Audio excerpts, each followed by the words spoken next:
Note from hidden novels, जिस किसी ने भी अभी तक हमारे यूट्यूब चैनल को सब्सक्राइब नहीं किया है कर लो। डिस्क्रिप्शन हमारा टेलीग्राम ग्रुप का लिंक है, ज्वाइन हो जाना। एक दहेशन, दुनिया जितनी भी खूबसूरत हो उतनी ही बदसूरत भी है। तुक्को मास्टर, सारी लाशों का निपटारा हो चुका है। एक उदास नम गुफा में जो मियाकोंग ने अपने श्रम के परिणामों की सूचना दी। 9 शव जमीन पर पड़े थे, उनके बिस्तर को हटा दिया गया था और साफ कर दिया गया था। ज़ूमियाकोंग ने कई लाशों को संभाला था, उनकी तकनीक त्रुटिहीन थी। शाबाश मेरे बेटे, सच्चा आदमी। ताई अंधेरे से बाहर आया, लंबा सुंदर नीली दौवारी वस्त्र पहने। उनकी खेती की हुई रिफाइनिंग पीक पर थी। कड़ाही खोलो, गोली को परिष्कृत करो। मनुष्य तारों वाले आकाश क्षेत्र में जीवित प्राणियों का आदर्श है और प्रत्येक व्यक्ति अपने भीतर आध्यात्मिक क्यूई रखता है। ताई के आदेश पर ज़ूमियाकोंग ने चतुराई से जलाओ लकड़ी इकट्ठा की। उसने सूखी घास जलाने के लिए चकमक पत्थर मारा और उसे पीली छोटी कड़ाही के नीचे सरका दिया।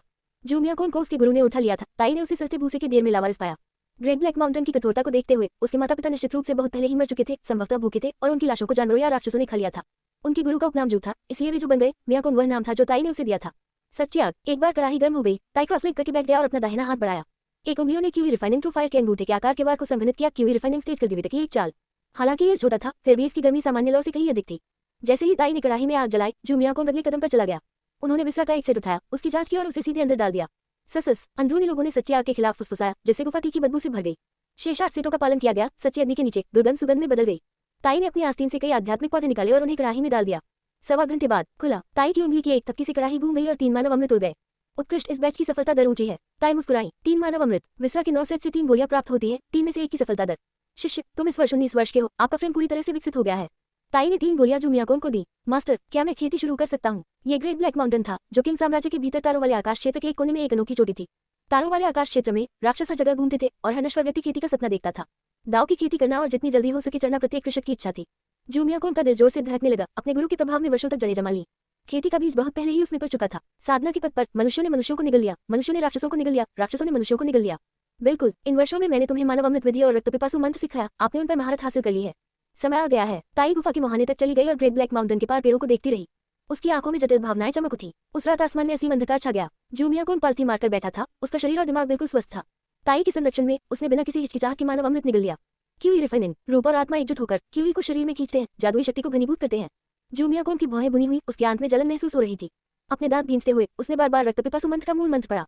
मंत्र में एक मन साधना तकनीक और कई रक्त और क्यूई संबंधित कलाएं शामिल थी। रक्तपिपासु मंत्र ताई की सर्वोत्तम कला थी। इसमें कदम रखने का मतलब क्यूई रिफाइनिंग स्टेज कल्टीवेटर बनना था। हाथ स्वर्ग और पृथ्वी आध्यात्मिक क्यूई ने प्रवेश किया है। न जाने कितनी देर के बाद आखिरकार उसने पहली गोली पचा ली। अमृत महत्वपूर्ण रक्त में बदल गया जो उसके मेरिडियन के माध्यम से प्रवाहित हुआ। एक बार जब आध्यात्मिक क्यूई ने प्रवेश किया तो उसने इसे जब्त कर लिया और इसे महत्वपूर्ण रक्त से टकराया। दोनों विलीन हो गए और जादुई शक्ति का जन्म हुआ। जादुई शक्ति कल्टीवेटर की नींव है, जिसके पास जितना अधिक होता है वह उतना ही अधिक मजबूत हो जाता है। निगलते रहो, इससे पहले कि वह आराम कर पाता। ताई ने बाकी 2 गोलियां उसके मुंह में भर दी। पहला कदम सबसे कठिन है, एक बार ले लिया, बाकी सब अनुसरण करते हैं। शिष्य, ठीक से सुनो, मैं जा रहा हूँ। जबकि ज़ूमियाकोंग ने आखिरी 2 गोलियां पचा ली और अपनी शक्ति को मजबूत कर लिया। ताई ने अपना सामान पैक किया और धीरे से बोला, मैं क्यूई रिफाइनिंग पीक पर पहुंच गया हूँ। ग्रेट ब्लैक माउंटेन पर मेरा समय पूरा हो गया है। मुझे एक व्यापक दुनिया की तलाश करनी चाहिए। शिष्य, तुम ही मेरे एकमात्र शिष्य हो। एक बार चला गया तो फिर कभी नहीं लौटूंगा। तारों वाला आकाश क्षेत्र विशाल है, गुरु और शिष्य फिर कभी नहीं मिल सकेंगे।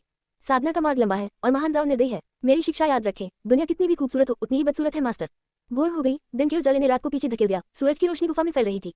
ज़ूमियाकोंग ने खेती पूरी की। उसने हर गोली को परिष्कृत कर लिया था और अब उसके पास जादुई शक्ति थी। उन्होंने क्यूई शोधन चरण में कदम रखा था। आज से वही प्रारंभिक चरण क्यूई शोधन कल्टीवेटर थे। साधना के पथ पर क्यूई शोधन, नींव की स्थापना, कोर गठन, नवजात आत्मा, आत्मा परिवर्तन। प्रत्येक प्रमुख क्षेत्र को 4 छोटे स्तरों में विभाजित किया गया है, प्रारंभिक, मध्य, देर से चरम।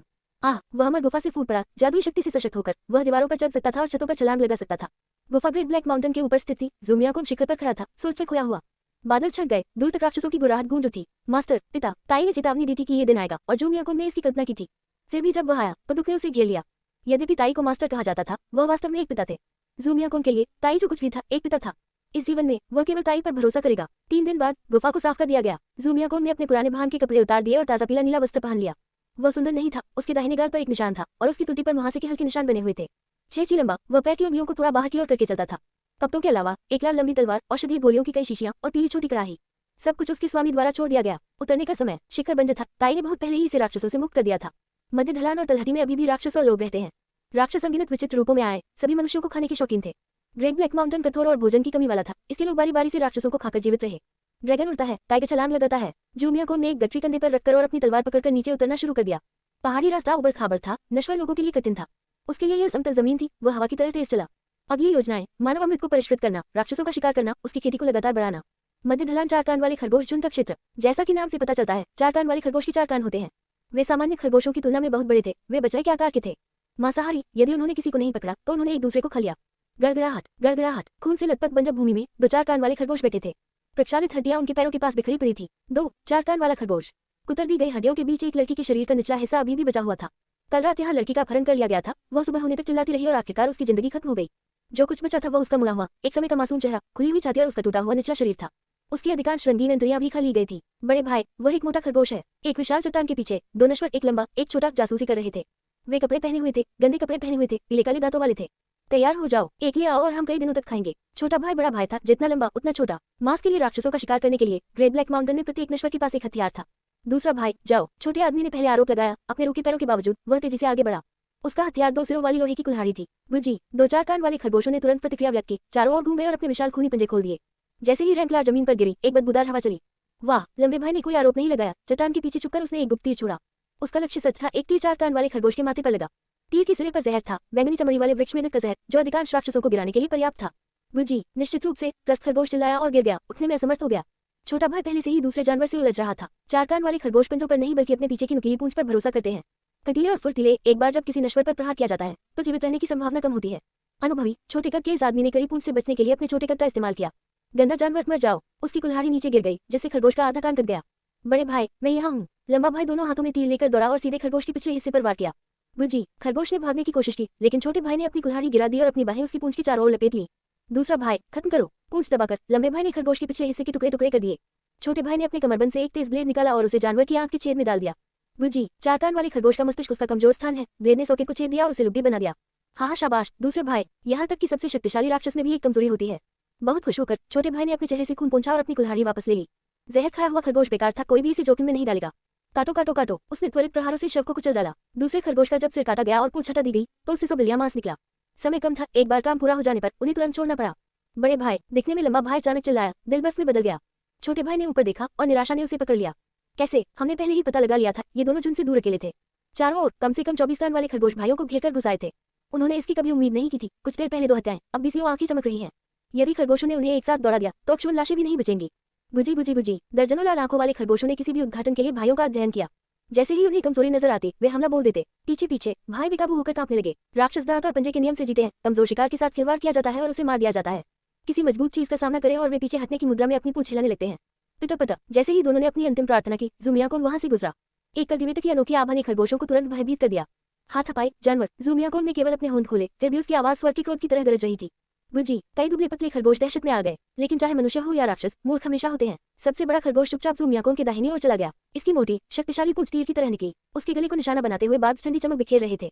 ऐसे प्रहार से एक नश्वर शरीर नष्ट हो जाएगा। फिर भी ज़ूमियाकोन एक कल्टीवेटर की इंद्रिया मोटर से कहीं अधिक बेहतर थी।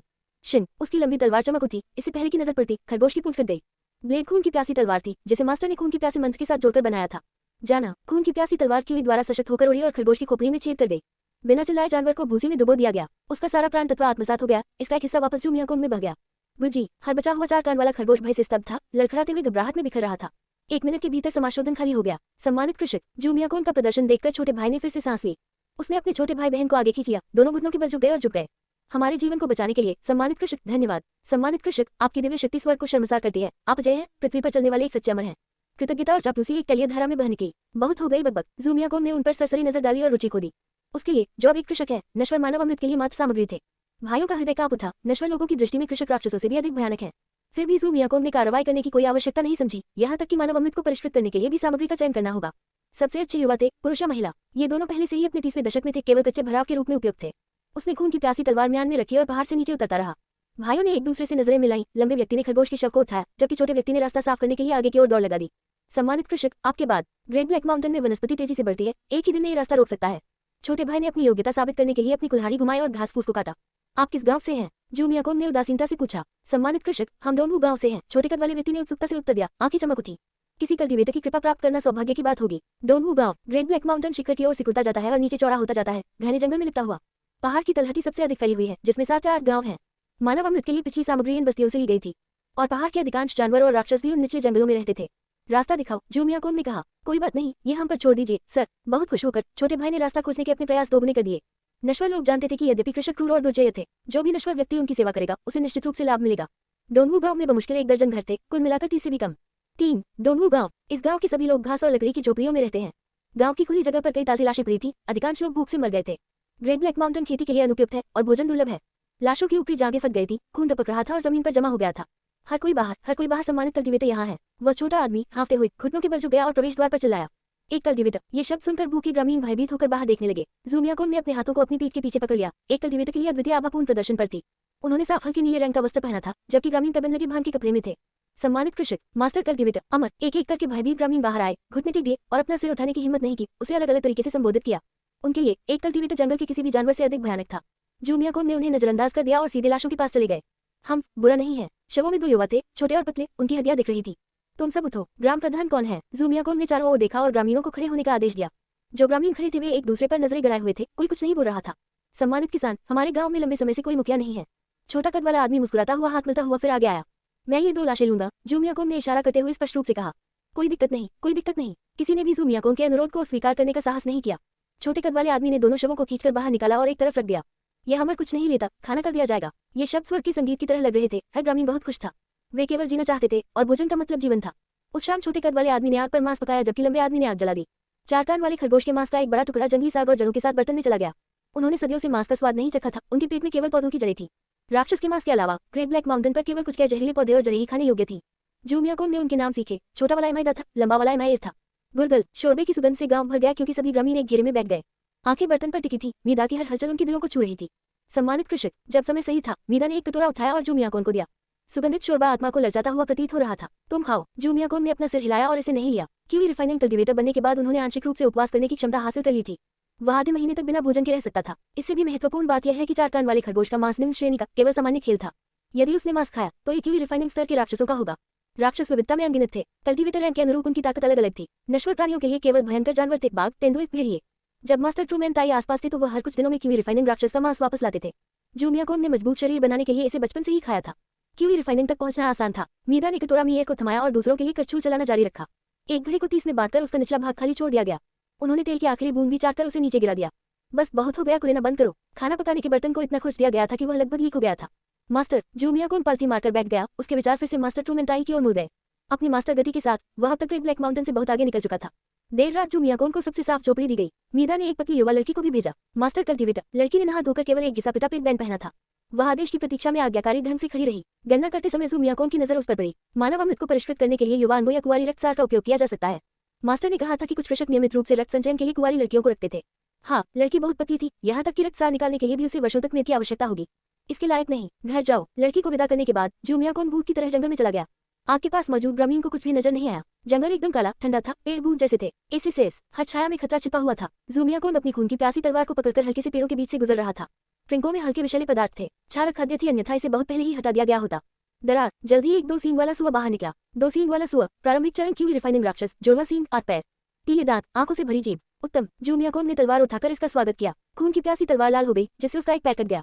दहाड़ दहाड़ बेसुध होकर सुअर ने उसे अपने वजन के नीचे दबा लिया। आंखों से धनकी हुई जीभ क्रूरता से चमक उठी। मूर्ख, खूनी प्यासा जादू। शांति से। ज़ूमियाकोन ने ब्लेड पर अपनी उंगलियों का खून लगाया। ये रक्तपिपासु मंत्रों में से एक था। तलवार के साथ मिलकर यह किसी भी राक्षस का जीवन रक्त निकाल सकता है। गर्जन, खतरे को भांपते हुए सुअर ने उसके मस्तिष्क पर अपनी जीभ घुमाई।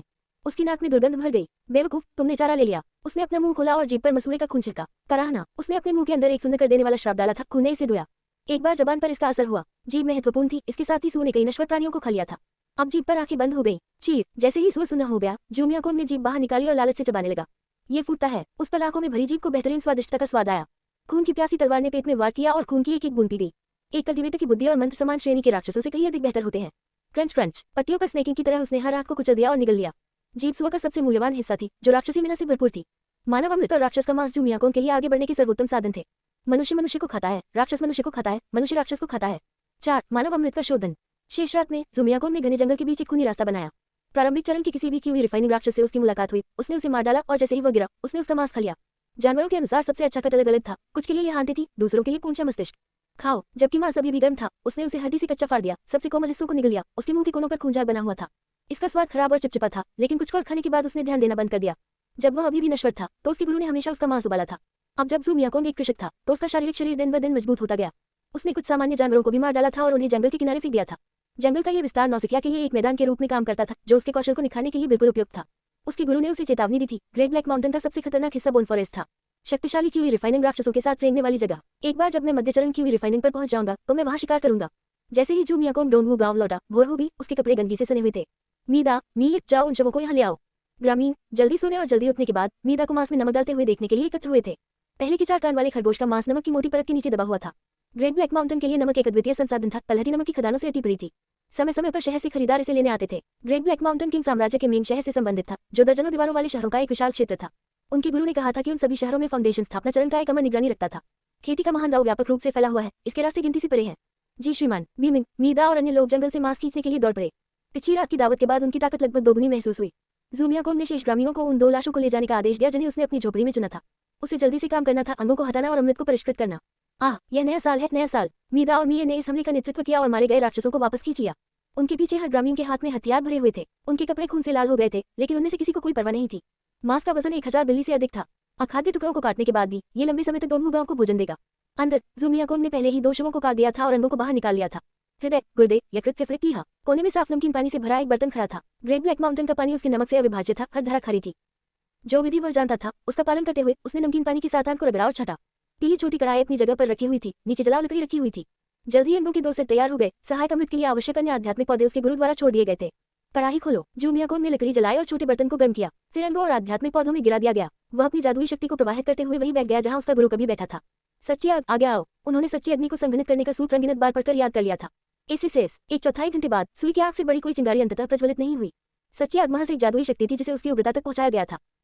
यह मुझे मार रहा है। जब उसके मास्टर ने परिष्कृत किया तो बैच 1/4 घंटे में पूरा हो गया था। जू मियाकोंग केवल लौ को बुलाने में कामयाब रहा था। जाना, उसने सच्ची अग्नि को कढ़ाई में फेंक दिया और मानव अमृत को परिष्कृत करना शुरू कर दिया। 1 और पौन घंटा बीत गया। अंगों और जड़ी बूटियों की दुर्गंध सुगंध में बदल गई। अविश्वसनीय खुशबू आ रही है। सुगंध हवा के साथ बहती हुई घास की दीवारों से फिसलती हुई जल्दी वह बाहर मंडराने लगा। मांस को नमकीन कर रहे ग्रामीणों ने गंध पकड़ ली और अनियंत्रित रूप से लार टपकने लगी। बकवास करना बंद करो, काम पर वापस जाओ। मीदा ने अपनी ठुड्डी पोंछी और दूसरों पर भौंकते हुए कहा कि वे नमकीन बनाना जारी रखें। एक बार जब उन्हें एहसास हुआ कि गंध जू मियाकोंग की झोपड़ी से आ रही है, उन्होंने कड़ी मेहनत की और अपने काम पर लौट आए। सफलता, मैंने ये किया है। कढ़ाई घूम गई। जू मियाकोंग एक गोली के रूप में उठ खड़ा हुआ। पहला प्रयास करे और यह काम कर गया। मानव अमृत पीते हुए उसने अपना सिर पीछे फेंका और हंसा। अंगों के 2 सेट केवल अभ्यास सामग्री थे, उन्हें पूरी तरह से बर्बाद करना और कुछ भी न पाना सामान्य बात होती। फिर भी जू मियाकोंग अपने पहले ही प्रयास में सफल हो गए। मास्टर, यदि आप अभी मुझे देख सके तो आप निश्चित रूप से मेरी प्रशंसा करेंगे। उसने ट्रूमैन ताई के बारे में सोचा, उसकी आंखें धुंधली हो गईं। केवल अब उसे महसूस हुआ कि वह वास्तव में बड़ा हो गया है और अपनी मास्टर कला में निपुण हो गया है। डोंगवू गांव के आसपास छतों के नीचे राक्षस की मांस की पट्टियां लटकी हुई थी। हर चेहरे पर मुस्कान थी, मांस खाने से वे जीवित रह सकते थे। सम्मानित कृषक इमायर आदेश की प्रतीक्षा में जू मियाकोंग के दरवाजे के बाहर निगरानी कर रहा था। जब रिफाइनिंग पूरी हो गई तो जू मियाकोंग ने अपनी आस्तीन से धक्का देकर दरवाजा खोल दिया। लंबी प्रक्रिया ने उसके मन को खत्म कर दिया था, उसे आराम की जरूरत थी। मास्टर कल्टिवेटर, शोर सुनकर ग्रामीणों ने अपना काम छोड़ दिया और घुटनों के बल बैठ गए, अपना माथा जमीन पर पटकने लगे। उसने उन्हें मांस खिलाया और उन्हें जीवित रखा, एक सच्चे अमर से अलग नहीं। उसने कहा, कोई मेरे कपड़े धो दे। वह पहले ही गंदे कपड़ों से निकलकर हल्के हरे रंग का लबादा पहन चुका था। कल रात की लड़की गंदे कपड़ों को टब के पास साफ करने के लिए ले गई। साबुन के बिना ग्रेट ब्लैक माउंटेन के लोग हर्बल वॉश का उपयोग करते थे। मीर, क्या आप कुनकुन गांव का रास्ता जानते हैं? कुनकुन गांव ग्रेट ब्लैक माउंटेन की तलहटी में सबसे बड़ी बस्ती थी। दर्जनों घर, 100 से अधिक लोग, कहीं भी सबसे अच्छी स्थितियां। मानव अमृत के लिए पिछली सभी सामग्रियां वहां खरीदी गई थी। जू मियाकोंग ने अपने गुरु के साथ कई बार वहां की यात्रा की थी, लेकिन दिशा की खराब समझ के कारण उन्हें रास्ते के बारे में कोई जानकारी नहीं थी। मैं इसे जानता हूँ, मैं इसे जानता हूँ। मैं और मेरा बड़ा भाई कई बार गए। मीर ने मार्गदर्शन के लिए उत्सुक होकर अपनी छाती थपथपाते हुए सिर हिलाया। एमाई भाई ग्रेट ब्लैक माउंटेन की तलहटी के हर रास्ते को जानते थे। उन्होंने एक बार कुनकुन के मुखिया के लिए काम चलाया था और हर गांव का दौरा किया था।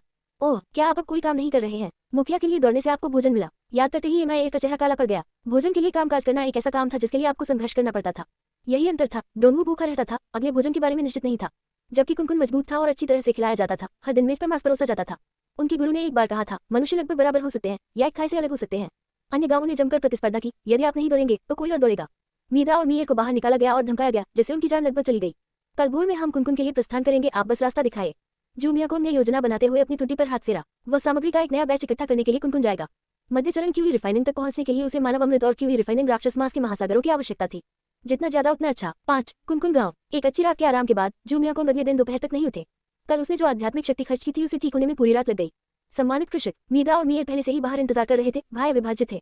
चल दर। जू मियाकोंग ने अपना बंडल पैक किया, पीली छोटी कढ़ाई और बाकी सामग्री अपनी पीठ पर लटका ली। उसके हाथ में खून की प्यासी तलवार थी। मेरे प्रभु, क्या मैं इसे आपके लिए ले जाऊं? मीर ने सावधानी से पूछा। कोई जरूरत नहीं है। जू मियाकोंग ने साफ तौर से इनकार कर दिया। पीली छोटी कढ़ाई को खोया नहीं जा सकता था। बंडल फहराने से उसे स्टोरेज पाउच की याद आ गई। स्टोरेज पाउच एक जादुई कलाकृति है जो निर्जीव वस्तुओं को रखने में सक्षम है। मास्टर के पास एक ग्रे स्टोरेज पाउच भी था जो 1 घन मीटर निर्जीव वस्तुओं को संग्रहित कर सकता था। उन्होंने गांव छोड़ दिया और एक घने जंगल में प्रवेश किया। मीदा और मीर आगे का रास्ता साफ कर रहे थे। उनके आसपास रहने से चीजें निश्चित रूप से बहुत आसान हो गई। दिन का उजाला था और चूंकि जू मियाकोंग एक कल्टिवेटर था, इसलिए खतरे की संभावना नहीं थी। कोई भी क्रूर जानवर या राक्षस सोने के लिए अपनी मान के कोनों में छिप गए थे। दिन के दौरान सभी राक्षस कमजोर थे, रात थी जब वे सक्रिय हो गए। महाराज, कुनकुन गांव सामने ही है। बिना किसी खतरे के यात्रा सुचारू रूप से चल रही थी। आगे जंगल विरल होता जा रहा था। डोंगू गांव के विपरीत यहाँ घर पत्थर के थे। सर्दियों में गर्म और गर्मियों में ठंडे होते थे। प्रवेश द्वार पर एक पत्थर की पट्टिका खड़ी थी जिस पर कुनकुन गांव लिखा हुआ था। लगभग हर छत के नीचे राक्षस के मांस की पट्टियां लटकी हुई थी। गांव के बाहर जाल थे, सभी खून से सने हुए थे। कुनकुन गांव में बहुत से लोग थे और यह राक्षसों का पसंदीदा लक्ष्य था। ऐसा लगता है कि पूरा समझौता आपसी रक्षा के लिए तैयार किया गया है। बहुत प्रभावशाली। जैसे ही उसने अंदर कदम रखा, कुनकुन के ग्रामीण सतर्क हो गए। रुको, युवाओं का एक समूह हाथों में हथियार लिए एक पत्थर के घर से बाहर निकल रहा है। आप अंधे हैं, ये प्रतिष्ठित कल्टीवेटर है। उद्धार के अधिकार से उत्साहित मीदा कोल्हों पर हाथ रखकर चिल्लाया। कृषक, ये शब्द गड़गड़ाहट की तरह गूंजा और पूरे गांव को हिलाकर रख दिया। ज़ूमियाकोन ने आगे कदम बढ़ाया। एक कल्टीवेटर के लिए अनोखा हल्का दबाव फैल गया। अपने हल्के हरे रंग के लिबादे में उसने खून की प्यासी तलवार को उड़ा दिया। उसकी जानलेवा आभा उभर रही थी। सम्मानित कृषक, नवयुवकों ने घुटनों के बल झुककर त्वरित प्रतिक्रिया व्यक्त की। हंगामा जल्द ही ग्राम प्रधान को लेकर आ गया। आह, ये भगवान जू है। मुखिया कैचेन अधेड़ उनका चौड़ा चेहरा वाला और तलिया वसा वाला था। ग्रेट ब्लैक माउंटेन में एक मोटा आदमी एक दुर्लभ दृश्य था। जब ज़ूमियाकोन मास्टर के साथ पहले आया था, कैचेन पहले से ही मुखिया था, इसलिए उसने उसे तुरंत पहचान लिया और आसानी से प्रणाम किया। शोर सुनकर अन्य ग्रामीण भी शोर मचाते हुए घुटनों के बल बैठ गए। उठो तुम सब लोग, हेडमैन गए, मैं सामग्री इकट्ठा करने आया हूँ। ज़ूमियाकोन ने उसके पास चलते हुए कहा। अच्छा, गांव में भंडार हो जाता है। कैचेन ने तुरंत रास्ता दिखाया। मुखिया के रूप में वह चतुर था। उन्होंने और ट्रूमैन ताई ने कई बार एक साथ काम किया था और दिनचर्या जानते थे। मास्टर कहे, मीदा और मीर ने उनका स्वागत किया। जब वे पीछे चल रहे थे, उन्होंने एक बार उसके लिए कामकाज चलाया था। यह आप दोनों हैं, बहुत दिनों से नहीं मिले। ज़ूमियाकोन की उपस्थिति में कैचेन ने भाइयों को एक मुस्कान दी। सामग्री को गांव के केंद्र में एक पत्थर के घर में रखा गया था जिसकी सुरक्षा उसके द्वारा तैनात किए गए लोगों द्वारा की जाती थी। खोलो जी श्रीमान। दोनों पहरेदारों ने एक ही बार में पत्थर का दरवाजा खोल दिया। ज़ूमियाकोन ने कैचेन का अंदर पीछा किया। कमरा धुंधला था। कैचेन ने दीवार के पास एक मोमबत्ती जलाई। इस तरह, मेरे प्रभु। उसने अपने लिबादे से एक चाबी निकाली और भीतरी कक्ष का ताला खोल दिया। अंदर एक दर्जन नवयुवकों की ताजा लाशें पड़ी थी और दीवार के साथ आध्यात्मिक पौधों के ढेर थे। सनग्रास, मूनग्रास, ब्लड ब्रश, सभी क्यूई रिफाइनिंग ग्रेड पौधे ग्रेट ब्लैक माउंटेन के मूल निवासी हैं। ग्रेट ब्लैक माउंटेन पर शासन करने वाला शहर हर महीने पौधों और नमक इकट्ठा करने के लिए लोगों को भेजता था। शव ताजा थे, 2 दिन से ज्यादा पुराने नहीं थे। इस जलवायु में लाशें अधिकतम 5 दिनों तक रखी जाती हैं। कीमत क्या है? ज़ूमियाकोन की आंखें चमक उठी। हे प्रभु, बात यह है, गांव के बाहर एक घोड़े की राक्षस आत्मा प्रकट हुई है। कैचेन ने तुरंत अपनी शर्तें बताई। जानवर से छुटकारा पाओ। ओह, हॉर्समॉन्स्टर स्पिरिट एक बिना सिर वाला घोड़े जैसा प्राणी है जो काले मांस के अंकुरों से ढका हुआ, 4 पैरों वाला और बहुत तेज होता है। मास्टर अक्सर उनका शिकार करते थे। दिल और किडनी को शराब में अचार बनाने के लिए ले जाते थे। हेडमैन कहे, सिर्फ एक हॉर्समॉन्स्टर स्पिरिट? ज़ूमियाकोन ने पूछा। ऐसे जानवर महज जानवर थे, क्यों शोधन स्तर के भी नहीं। इतने सारे ताकतवर लोगों के साथ गांव इसे क्यों नहीं संभाल सका? कुछ गड़बड़ महसूस हुई। अफसोस, ये डरावना है। ये पहले ही हमारे कई लोगों को मौत के घाट उतार चुका है। कैचेन ने गुस्से में अपने दांत पीस लिए। प्रत्येक ग्रामीण उनके लिए एक संसाधन था। ज़ूमियाकोन ने एक पल के लिए सोचा और निष्कर्ष निकाला कि प्राणी को संभवतः एक अवसर मिला है और उसने क्यूई रिफाइनिंग स्तर में कदम रखा है। हेडमैन कहे, जब तक मैं इसे देख नहीं लेता, मैं सफलता का वादा नहीं कर सकता। केवल ये कि मैं अपना सर्वश्रेष्ठ प्रदर्शन करूंगा। यदि ये प्रारंभिक चरण है तो मैं इसे सिरे से खत्म कर दूंगा। यदि यह मध्य चरण है, लॉर्ड जू, आप इसे खत्म करें या न करें, ये लाशें आपकी हैं। हेडमैन कहे ने संकल्पपूर्वक अपनी जान पर ताली बजाई। यदि जानवर उन्हें तबाह करता रहा तो कुनकुन गांव खत्म हो जाएगा। कल्टीवेटर की सहायता प्राप्त करना एक ऐसा अवसर था जिसे चूकना नहीं चाहिए। अच्छा, सीधा। ज़ूमियाकोन ने संतुष्टि में सिर हिलाया। उस रात वह हाथ में खून की प्यासी तलवार लिए गांव के गेट पर बैठा हॉर्समॉन्स्टर स्पिरिट का इंतजार कर रहा था। कैचेन के निर्देश के बाद ग्रामीणों ने अपने दरवाजे बंद कर दिए और जल्दी सो गए। मीदा और मीर को सोने के लिए एक कमरा भी दिया गया। रात का पहला पहर शांत था। राक्षसों ने हलचल शुरू ही कर दी थी। आधी रात के बाद गांव के चारों ओर का जंगल सरसराहट और धीमी गुर्राहट से गूंज उठा। सौभाग्य से दीवारों के बाहर जालों ने सभी लापरवाह जानवरों को खत्म कर दिया। अंधेरे में छिपे लोगों ने अंदर घुसने की हिम्मत नहीं की। ज़ूमियाकोन ने अपने कान खड़े किए और अपना ध्यान केंद्रित किया। यह आ रहा है। सबसे गहरे घंटे में एक हॉर्समॉन्स्टर स्पिरिट लड़खड़ाते हुए जंगल से बाहर निकली। थप-थपाओ। ज़ूमियाकोन ने भौहें चढ़ा दी। प्राणी के पास एक सिर था। वह नशे में धुत होकर गेट की ओर बढ़ा। उसे उसका कोई डर नहीं था। हे, सिर बुरी तरह हंसा। जैसे ही वो करीब आया, ज़ूमियाकोन ने स्पष्ट रूप से देखा, यह एक हरे क्रिस्टल की खोपड़ी थी। उसकी नजर बुरी थी, हरा सिर, बैंगनी आंखें। कल्टीवेटर के हमला करने के बजाय हॉर्समॉन्स्टर स्पिरिट ने उसका स्वागत किया। डील कैसी रहेगी? इसका शरीर एक गया। हरे क्रिस्टल को पकड़े हुए मांस के अंकुर उसकी पीठ से उठे। कैसा सौदा? ज़ूमियाकोन ने अपनी सारी क्यूई को रक्तपिपासु तलवार में प्रवाहित करते हुए अपना बचाव बनाए रखा। 6 अमर मुखिया। उसे किसी भी क्षण अपना सबसे मजबूत प्रहार करना था। Blood heaven slaying strike. ये ज़ूमियाकोन का वर्तमान में सबसे शक्तिशाली आक्रामक मंत्र था। उसके सामने हॉर्समॉन्स्टर स्पिरिट बहुत ही विचित्र थी। यदि एक झटका विफल हो गया तो ज़ूमियाकोन को भागना होगा। ये निम्न स्तरीय प्राणी बहुत कमजोर है। मैं तुम पर कब्जा करना चाहता हूँ। क्रिस्टल खोपड़ी हंसी। इसने अचानक हॉर्समॉन्स्टर स्पिरिट के शरीर को छोड़ दिया। खोपड़ी के नीचे कई छोटे छोटे जाल उगाए जो तेजी से जमीन पर फैल रहे थे। क्रिस्टल खोपड़ी के नियंत्रण से वंचित हॉर्समॉन्स्टर स्पिरिट की लाश गिर गई। सारा उभरता हुआ मांस सूख गया और हरा क्रिस्टल जमीन पर गिर गया। रक्त स्वर्ग हत्या हड़ताल। ये दृश्य भयानक भय से भरा हुआ था। ज़ूमियाकोन ने पीछे हटने की हिम्मत नहीं की और उसके पास जो कुछ भी था उस पर प्रहार किया। जैसे ही उसका मन तलवार क्यूई में बदल गया जो क्रिस्टल खोपड़ी की ओर फिसल गया, खून की प्यासी तलवार अंधेरी रोशनी में चमक उठी।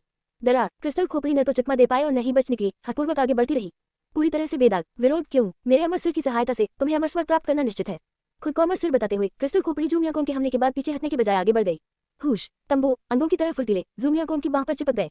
रक्त सील गला। ज़ूमियाकोन की खोपड़ी झंझना गई। उसने अपना शेष मन प्रसारित करते हुए अपनी शर्ट फाड़ दी। उनके भौतिक शरीर पर खून की सीलें उभर आई जिससे उनकी महत्वपूर्ण ऊर्जा में हलचल मच गई। हे, बेकार। क्रिस्टल खोपड़ी ने कोई ध्यान नहीं दिया और ज़ूमियाकोन के बाएं कंधे पर रेंगने लगी। TFF। वह त्वचा के फटने जैसा एहसास था। अर्ग। उसके बाएं कंधे में पीड़ा फूट पड़ी। ज़ूमियाकोन आधा घुटनों के बल झुका। खून की प्यासी तलवार पर झुक गया।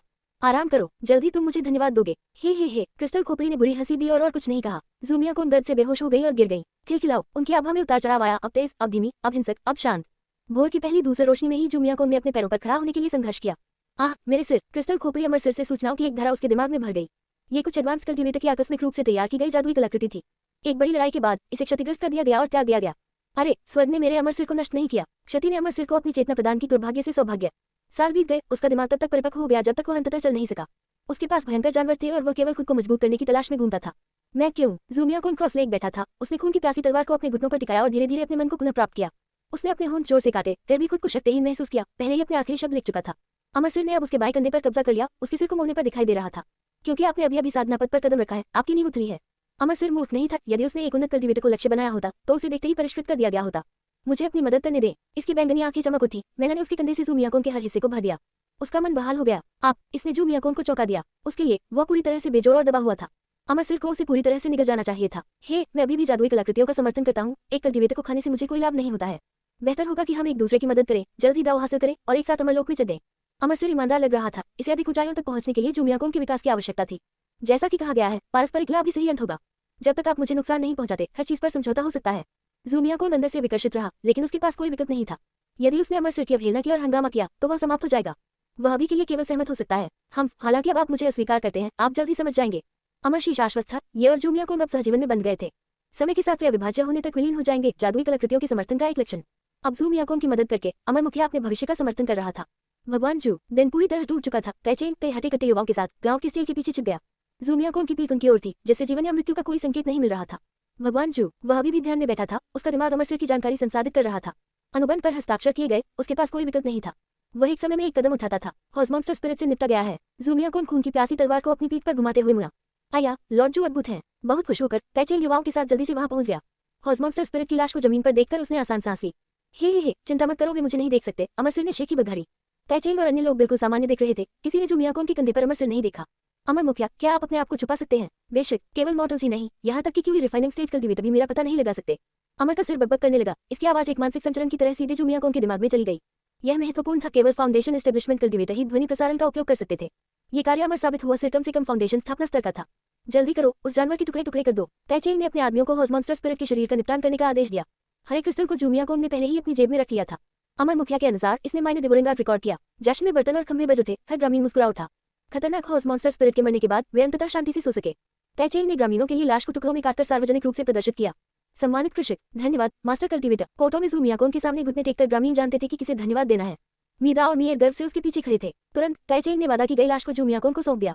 बहुत सारे आध्यात्मिक पौधे भी भेजे गए। ग्राम प्रधान कहे, जब भी तुम्हें किसी चीज की आवश्यकता हो तो बोलो। कैचेन व्यवहार कुशल था और जूमिया कोन ने उसे भरपूर सम्मान दिया। जूमिया कोन कुछ समय के लिए ग्रेट ब्लैक माउंटेन में रहेंगे। धन्यवाद, लॉर्ड जू। कैचेन अपनी मुस्कुराहट को दबा नहीं सका। यहाँ भगवान जू के साथ कुनकुन गांव शांति का आनंद उठाएगा। गांव के पश्चिम में सबसे बड़े पत्थर के घर को जूमिया कोन के आवास के रूप में व्यवस्थित किया गया था। दिन में उसने मानव अमृतों को परिष्कृत किया। रात में उसने राक्षसों का शिकार किया। एक सरल 2 बिंदु दिनचर्या। मेजबान, क्या आप कीमिया भी जानते हैं? मानव अमृत को देखकर अमर मस्तक आश्चर्यचकित रह गया। कुछ की हुई रिफाइनिंग स्टेज कल्टीवेटर्स ने कीमिया में महारत हासिल की। मेरे गुरु ने मुझे सिखाया, जूमिया कोन ने ट्रूमेंटाई का उल्लेख करते हुए उत्तर दिया। हे, एक अच्छा मास्टर नींव रखने से आगे का रास्ता बहुत आसान हो जाता है। 7. मॉन्ट्रियल के भिक्षु।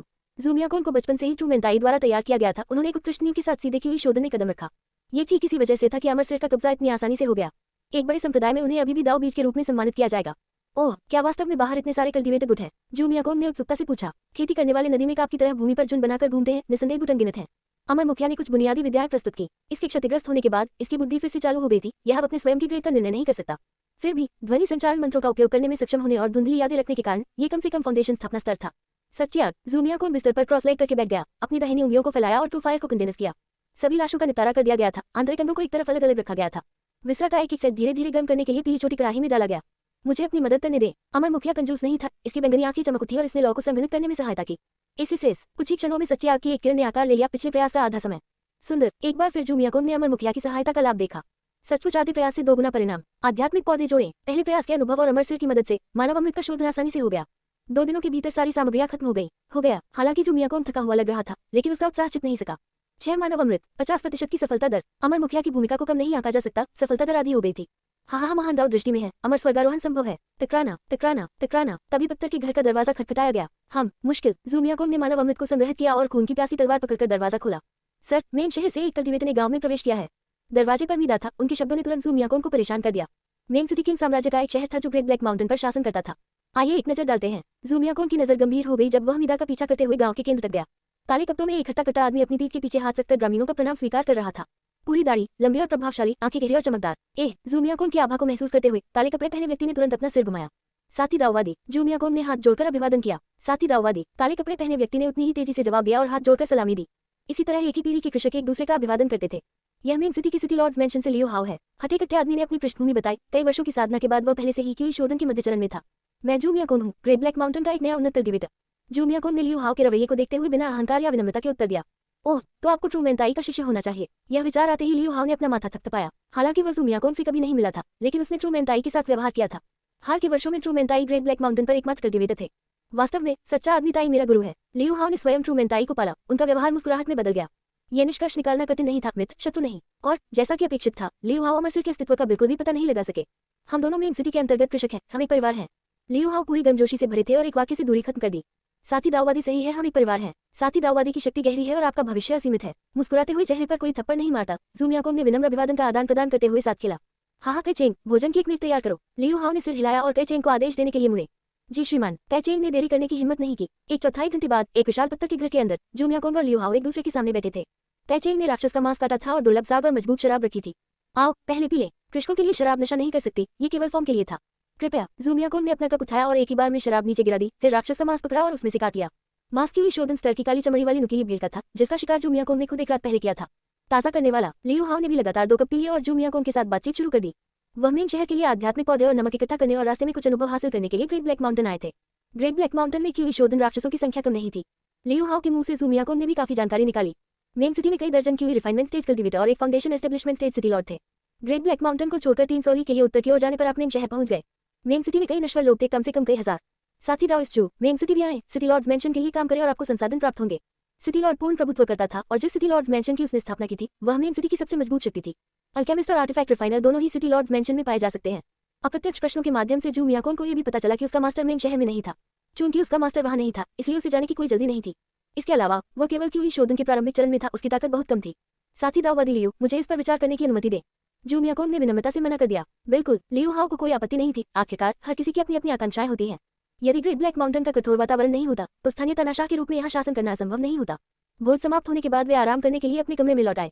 सर, ये रहे आपके कपड़े। मीदा और मीर अंदर इंतजार कर रहे थे। वे हल्के नीले रंग का वस्त्र लाने के लिए डोंगू गांव वापस गए थे। बहुत अच्छा, जू मियाकोंग ने प्रशंसा की। मीदा और मीर मुस्कुराए, तुरंत घुटने टेक कर प्रणाम किया। सर, हम भाई भी आपका अनुसरण करना चाहते हैं। यहाँ तक कि उनके शब्दों के बिना भी जू मियाकोंग को इसकी उम्मीद थी। पिछले कुछ दिनों से भाइयों ने जू मियाकोंग की सेवा करने के लिए अपना दिमाग लगाया था। पहले के मानव अमृत शोधन के अपशिष्ट अवशेषों का उनके द्वारा निपटान कर दिया गया था। हम, जू मियाकोंग ने सोच में अपनी त्रुटि रगड़ी, जबकि भाइयों ने सिर उठाने की हिम्मत नहीं की। मेजबान, आप उन्हें अभी के लिए अपने साथ ले जा सकते हैं। हम जल्द ही ग्रेट ब्लैक माउंटेन नहीं छोड़ेंगे। अमर मुखिया ने जू मियाकोंग को उन्हें अस्थायी रूप से स्वीकार करने की भी सलाह दी। कुनकुन गांव के आध्यात्मिक पौधे पहले ही लियो हाउ द्वारा ले लिए गए थे, उन्हें याद करने की आवश्यकता होगी। अन्य गांवों से भी शव सामग्री भाइयों द्वारा एकत्र की जा सकती थी। ठीक है, मैं तुम्हें अभी अंदर ले चलूंगा। उन शब्दों पर मीदा और मीर बहुत खुश हुए, बार बार प्रणाम कर रहे थे। एक कल्टिवेटर की सेवा करने में सक्षम होने का मतलब अब भूख नहीं है, वास्तव में पैतृक भाग्य। अगले दिन दोपहर में लियो हाउ ने कुनकुन गांव से आध्यात्मिक पौधे और नमक इकट्ठा करना समाप्त कर दिया। भंडारण थैली। जू मियाकोंग ने दूर से लियो हाउ को भूरे रंग के स्टोरेज पाउच में सब कुछ स्टोर करते हुए देखा। यह मेन शहर की सिटी लॉर्ड्स हवेली से संबंधित एक जादुई कलाकृति होनी चाहिए। लियो हाउ को दूर तक जाते देख जू मियाकोंग ध्यान में बैठने के लिए अपने कमरे में लौट आया। इसके बाद के दिनों में योजना निर्धारित की गई। इसके बाद वह 6 मानव अमृतों को परिष्कृत करेगा और लघु भक्षण कला में महारत हासिल करेगा। अमर मुखिया की सहायता से जू मियाकोंग की प्रगति निश्चित रूप से उसी स्तर के अन्य कल्टिवेटरों से आगे निकल जाएगी। 8 मध्य चरण की रिफाइनिंग। अमर सिर की मदद से जू मियाकोंग ने एक ही बार में 2 मानव अमृत निकल लिए और उन्हें एक साथ परिष्कृत किया। मामूली भक्षण कला। जू मियाकोंग की आंखें उभरी हुई थी। जैसे ही उसके शरीर के अंदर छोटे छोटे भंवर बने, उसने अपने दांत भींच लिए। हाँ, बस ऐसे ही चलते रहो। अमर मुखिया ने जू मियाकोंग में आध्यात्मिक शक्ति का संचार करते हुए उसे प्रोत्साहित किया। इसने पहले भी कई भयंकर जानवरों को परजीवी बनाया था और कुछ जानवरों को जमा कर लिया था। जू मियाकोंग पर अपना कब्जा स्थिर करने के बाद उसे बहुत सारे उपहार भी प्राप्त हुए थे। फिर भी कई चीजें पहली कोशिश में सफल नहीं होती। जू मियाकोंग लगातार 2 बार विफल रहा, जिससे 4 मानव अमृत बर्बाद हो गए। न केवल वह माइने देवोरेंग आर्ट में महारत हासिल करने में असफल रहा था, बल्कि उसका वजन थोड़ा ही बढ़ गया था। मैं इसे स्वीकार नहीं करूंगा। असफलता शर्मनाक नहीं है, त्याग करना है। उन्होंने 2 और मानव अमृत निगल लिए, सीखे गए पाठों को मिला दिया और खेती करना जारी रखा। साधना में समय व्यर्थ है। यह एक सच 7 दिनों तक चला। पत्थर की झोपड़ी के बाहर कुनकुन गांव धरती को हिला देने वाले परिवर्तन से हिल गया था। ग्लग ग्लग। मीदा और मीर ने गांव के बाहर से एक लकड़ी की हाथगढ़ी को अंदर धकेला। उन्होंने आध्यात्मिक पौधों की कटाई और पड़ोसी गांवों से लाशें इकट्ठा करने के लिए ग्रामीणों का अनुसरण किया था। वे दोपहर को देर से लौटे। गांव में दोपहर का भोजन शुरू हो चुका था। कई बड़े कड़ाहे लगाए गए थे, जिनमें मांस का शोरबा उबाला जा रहा था, जबकि कुछ महिलाएं आटा गूंद रही थी और फ्लिट ब्रेड पका रही थी। भाइयों ने जू मियाकोंग के लिए काम किया। बड़ा पेड़ अच्छी छाया देता है। कुनकुन गांव ने अपनी पहल पर उनके लिए भोजन का एक हिस्सा तैयार किया। यहाँ पहुंचो जल्दी। मीरा ने शोरबा का कटोरा उठाया ही था कि काई चेंग ने उसे बुलाया। काई चेंग उन्मत्त लग रही थी, उसकी आंखें घूम रही थी। आश्चर्य की बात यह है कि उसके पास सब्जी काटने वाला चाकू था। हर कोई जानता था कि वह ग्राम प्रधान है, वह आदेश देता था, कभी अपने हाथों से काम नहीं करता था। मास्टर कहे क्या हुआ? मीरा ने अप्रसन्न होकर शोरबा पी लिया, जबकि मिया ने उसे एक जंगली सब्जी वाली फ्लैट ब्रेड दी। एक राक्षस ने गांव में घुसपैठ कर ली है, तुरंत जाकर प्रतिष्ठित कल्टीवेटर को बुला लाओ। काई चेंग के चौंकाने वाले शब्द पहले से ही पसीने से लथपथ थे। क्या? मीरा और मिया ने अपना आपा खो दिया। उस राक्षस ने एक आदमी की खाल उतार दी और उसकी खाल पहनकर घूम रहा है। कुछ समय पहले गांव के पीछे आराम करते समय काई चेंग ने व्यक्तिगत रूप से एक सफेद प्राणी देखा था। वह एक ग्रामीण की चमड़ी उधेड़कर अंदर घुस गया। राक्षस ने अपनी गर्दन मरोड़ ली और लड़खड़ाता हुआ बस्ती में चला गया। मीरा ने सहजता से कड़ाही के आसपास खाना खा रहे ग्रामीणों पर नजर डाली। चाहे शोरबा पीना हो या फ्लैट ब्रेड काटना हो, सब कुछ सामान्य लग रहा था। मास्टर कहे नजर रखिए, हम प्रतिष्ठित कल्टीवेटर ले आएंगे। मीरा ने देरी करने की हिम्मत नहीं की, उसके हृदय में एक शीतलता जाग उठी। उसने काई चेंग के हाथों में शोरबा थमा दिया और एमायर के साथ जॉगिंग करने लगा। काई चेंग इस बारे में झूठ नहीं बोलेंगे और गांव में राक्षसों की घुसपैठ पहले भी हो चुकी है। भाई जू मियाकों की पत्थर की झोपड़ी तक पहुंचे और दरवाजा खटखटाया। सम्मानित कृषक, कुछ गड़बड़ है। मीर की आवाज तेज थी, वह चिल्लाया जबकि मीरा ने कुल्हाड़ी के हैंडल से धमाका किया। जूमियाकोन ने उन्हें चेतावनी दी थी कि जब तक ये जीवन या मृत्यु का संकट न हो, उन्हें परेशान न करें। लेकिन गांव सुरक्षित नहीं था, उन्हें नियम तोड़ना पड़ा। यह क्या है? दरवाजा फट गया, जिससे मीरा उड़ गया। हे मेजबान, यह मजेदार होने वाला है। अमर मुखिया सीधे मीरा की ओर देखते हुए हंसे। जूमियाकोन ने अमर मुखिया के साथ तेजी से संवाद करते हुए भाइयों की ओर देखा। उसने अभी माइनर डिवोरेंगार को समझा था और क्यों रिफाइनिंग मिडिल स्टेज पर आगे बढ़ा था। जब उन्होंने बाधा डाली तो वह स्थिर भी नहीं हुआ था। सम्मानित कृषक, गांव में एक राक्षस है, इमायर चिल्लाया, काई चेंग ने जो कुछ कहा था उसे दोहराते हुए। ओह, किसी आत्मघाती चीज ने खुद ही अपना उद्धार कर लिया है। जूमियाकोन ने उपहास किया, उसकी जेबें मानव अमृत से खाली थी और उसके पास संसाधनों की कमी थी। मनुष्य का रूप धारण करने में सक्षम किसी भी प्राणी को क्यों शोधन स्तर का होना चाहिए। आइए एक नजर डालते हैं। उसने दरवाजा बंद किया, अपने पैर की उंगलियों को थपथपाया और हर कदम पर एक झांक सरकाया। काई चेंग छत के नीचे बैठा था, उसकी निगाहें भोजन करने वालों पर टिकी थी। खाना बंद करो तुम सब। जूमियाकोन के एक वाक्य ने तुरंत सभी का मुंह बंद कर दिया। काई चेंग, सभी को खुले मैदान में इकट्ठा करो। जब उसने काई चेंग की ओर देखा तो उसकी निगाहें हत्या करने के इरादे से थी। हाँ आदरणीय कृषक। जूमियाकोन की उपस्थिति में काई चेंग को साहस मिला और उसने सभी को इकट्ठा होने के लिए चिल्लाया। जब सम्मानित कृषक और ग्राम प्रधान ने एक साथ बात की तो किसी ने भी अवज्ञा करने का साहस नहीं किया। ग्रामीण आज्ञाकारी होकर खुले में एकत्र हुए। हम मात्र राक्षस कचरा, फिर भी तुमने मेरे सामने नाटक करने का साहस किया। जूमियाकोन ने अपना बायां हाथ झटका, खून की प्यासी तलवार चल गई। क्यों रिफाइनिंग मध्य चरण में वह पहले से ही फली के साथ तलवार को नियंत्रित कर सकता था। खून की प्यासी तलवार का निशाना स्पष्ट था। कई ग्रामीणों ने सिर्फ फटने से पहले कोई प्रतिक्रिया नहीं दी थी। अचानक हुए हमले से ग्रामीण दहशत में आ गए और दहशत में बिखर गए। चीख चीख गिरे हुए ग्रामीण फिर से उठ खड़े हुए, मानव त्वचा उतारकर सफेद असली रूप प्रकट किया। लंबा और पतला, केवल आंखें और मुंह के आकार का, बाल रहित। उनके विशाल मुंह छोटे छोटे दांतों से भरे हुए थे, चार पंजे ठंड से चमक रहे थे। उनके पुट्टों की छिद्रों से पीली गैस निकली। सम्मानित कृषक, हमें बचाएं। उजागर होने पर राक्षस आसपास के ग्रामीणों पर टूट पड़े और उन्हें मार डाला। पलक झपकते ही कई लाशें जमीन पर बिखर गई। जूमियाकोन चुपचाप देखता रहा, ऐसा प्रतीत हुआ कि वह कार्रवाई करने को तैयार नहीं था। सम्मानित कृषक, काई चेंग ने उन्मत्त याचना में अपनी जांघ पर मोहर लगा दी। तुम किस लिए चिंतित हो? क्या मैंने पहले ही हमला नहीं कर दिया था? खून की प्यासी तलवार काई चेंग के पीछे फिसल गई, तेजी से घूमी और उस पर वार किया। हम सभी को आश्चर्यचकित करते हुए काई चेंग ने किनारा कर लिया और चकमा दे दिया। एक कृषक के योग्य। काई चेंग के मुंह पर एक भयावह मुस्कान घूम गई और उसकी त्वचा छिल गई, जिससे एक लंबा पीला शरीर दिखाई देने लगा, काफी हद तक पहले वाले सफेद प्राणी की तरह। अंतर, यह अधिक स्मार्ट और मजबूत था। इसने हर श्वेत राक्षस को अपने पक्ष में बुलाया। तुम सब उन्हें फाड़ डालो। सम्मानित कृषक, मदद करें। मीरा और मियर को होश आया और वे जूमियाकोन के पीछे भागे। रक्त स्वर्ग हत्या हड़ताल। उन्हें नजरअंदाज करते हुए जूमियाकोन ने अपनी सारी ताकत अपनी तलवार में डाल दी और अपने चारों ओर के सफेद राक्षसों पर हमला कर दिया। मर जाओ। मीरा और मियर ने भी अचानक अपनी खाल उतार दी, उन्हें बहुत पहले ही बदल दिया गया था। एक लाल प्राणी बन गया, दूसरा नीला। उन्होंने सोचा कि यह क्षण आ गया है। जूमियाकोन की पीठ पर एक छेद दिखाई दिया था। हाँ, तुम राक्षसों ने सोचा कि तुम मुझे मूर्ख बना सकते हो। मामूली भक्षण कला। जूमियाकोन इधर उधर घूमता रहा। तलवार का प्रहार माइनर डिवोरेंगार को इकट्ठा करने का एक दिखावा था। उसने अपनी बाईं ओर के नीले प्राणी पर अपनी हथेली से प्रहार किया। एक शक्तिशाली सक्शन ने हवा को मोड़ दिया। अचानक पकड़े जाने पर नीले राक्षस ने बिना बचाव किए हमला कर दिया। जूमियाकोन का प्रहार बिजली की तरह तेज था, जिससे वह एक ही झटके में गिर गया। पर्वत की समान ताड़ बल निगलने के साथ साथ विनाश, कोई भी देवता इसे नहीं बचा सकता। चीख। नीली जीव की छाती चुप गई, आंखें धुंधली हो गई, इसका रस और रक्तसार सूख गया था। लाल और पीले राक्षस स्तब्ध खड़े थे, आतंक से पीछे हट रहे थे। खून की प्यासी तलवार ने जूमियाकोन की रक्षा की और दो सफेद राक्षसों का सिर काट दिया। आपने हमें कैसे देखा? लाल राक्षस चिल्लाया। 9 एक के बाद एक सेट। वे त्वचा पहने हुए राक्षस हैं जो खाल उतारने और नकल करने में माहिर हैं। वे इंसानों की नकल कर सकते हैं, लेकिन अन्य राक्षसों की नकल भी कर सकते हैं। सफेद चमड़ी वाले केवल पशु स्तर के राक्षस हैं। रंगीन त्वचा पहने राक्षस सभी क्यूई रिफाइनिंग स्टेज प्राणी हैं, जो मानव भाषा में सक्षम है। जब क्यूई रिफाइनिंग स्टेज कल्टीवेटर किसी से मिलता है तो वे आसानी से अंतर नहीं बता सकते। अमर सिर की क्षमता की बदौलत जूमियाकोन उन्हें इतनी आसानी से देख सकता है। अब तक जूमियाकोन और अमर सिर ब्लडलाइन से जुड़ चुके हैं, एक साथ मजबूती से दबे हुए हैं, एक दूसरे को पोषण दे रहे हैं, व्यवहारिक रूप से एक ही प्राणी है। अमर मुखिया की आंखों में ये क्यूई रिफाइनिंग स्टेज राक्षस बिल्कुल भी छिप नहीं सकते। बाहरी लोगों को वे आम लोगों की तरह दिखते हैं, लेकिन जूमियाकोन के लिए वे त्वचा पहने राक्षसों का एक झुंड है। बकवास बंद करो। दाहिने हाथ में तलवार, बाएं हाथ से हथेलियां घुमाते हुए जूमियाकोन का मतलब बिजली की तरह हमला करना था। वह त्वचा पहने हुए राक्षस को खत्म करने और खुद को मजबूत करने के लिए माइनर डिवोरेंगार का उपयोग करेगा। नीली चमड़ी वाले को पानी पिलाने से उसकी खेती में पहले से ही उल्लेखनीय वृद्धि हुई थी। चीख। लाल और पीली चमड़ी वाले सभी सफेद चमड़ी वाले राक्षसों को इकट्ठा कर रहे थे, मानो अंतिम प्रदर्शन के लिए। जो है सामने रखो। जूमियाकोन ने जमीन से उठकर तलवार और हथेली से एक साथ प्रहार करते हुए आगे की ओर गोली चलाई। उनकी आध्यात्मिक शक्ति अंतहीन रूप से प्रवाहित होती थी, इसकी मारक क्षमता संदेह से परे थी। चीख चीख। फिर भी सभी को आश्चर्यचकित करते हुए हर त्वचा पहने राक्षस इधर उधर घूम गया और भाग गया। उनके पिछवाड़े से एक पीली गैस निकली, दुर्गंध और चक्कर आने लगा। पीछा धीमा करने के लिए गैस में स्पष्ट रूप से कुछ अतिरिक्त मिलाया गया था। इसकी गंध गर्मियों के बीच में डिब्बाबंद हेरन के साथ उबली हुई सड़ी हुई मछली जैसी थी। ओह, यहाँ तक कि जू मियाकोन को भी थूकना पड़ा। धिक्कार है, तुम में से कोई भी जानवर जीवित बचकर नहीं भाग रहा। ओह, उसने अपनी सांसें रोक ली, अपनी शक्ति अपने पैरों में लगा दी और तेजी से दौड़ने लगा। मध्य चरण की हुई रिफाइनिंग आंदोलन प्रारंभिक चरण की तुलना में कहीं अधिक तेज था। कुछ ही सीमाओं में वह सबसे पीछे वाले गोरे लोगों से आगे निकल गया। रक्तस्वर्ग हत्या हड़ताल। खून की प्यासी तलवार कीवी के एक वार ने उन्हें काट डाला और उनका खून पी लिया।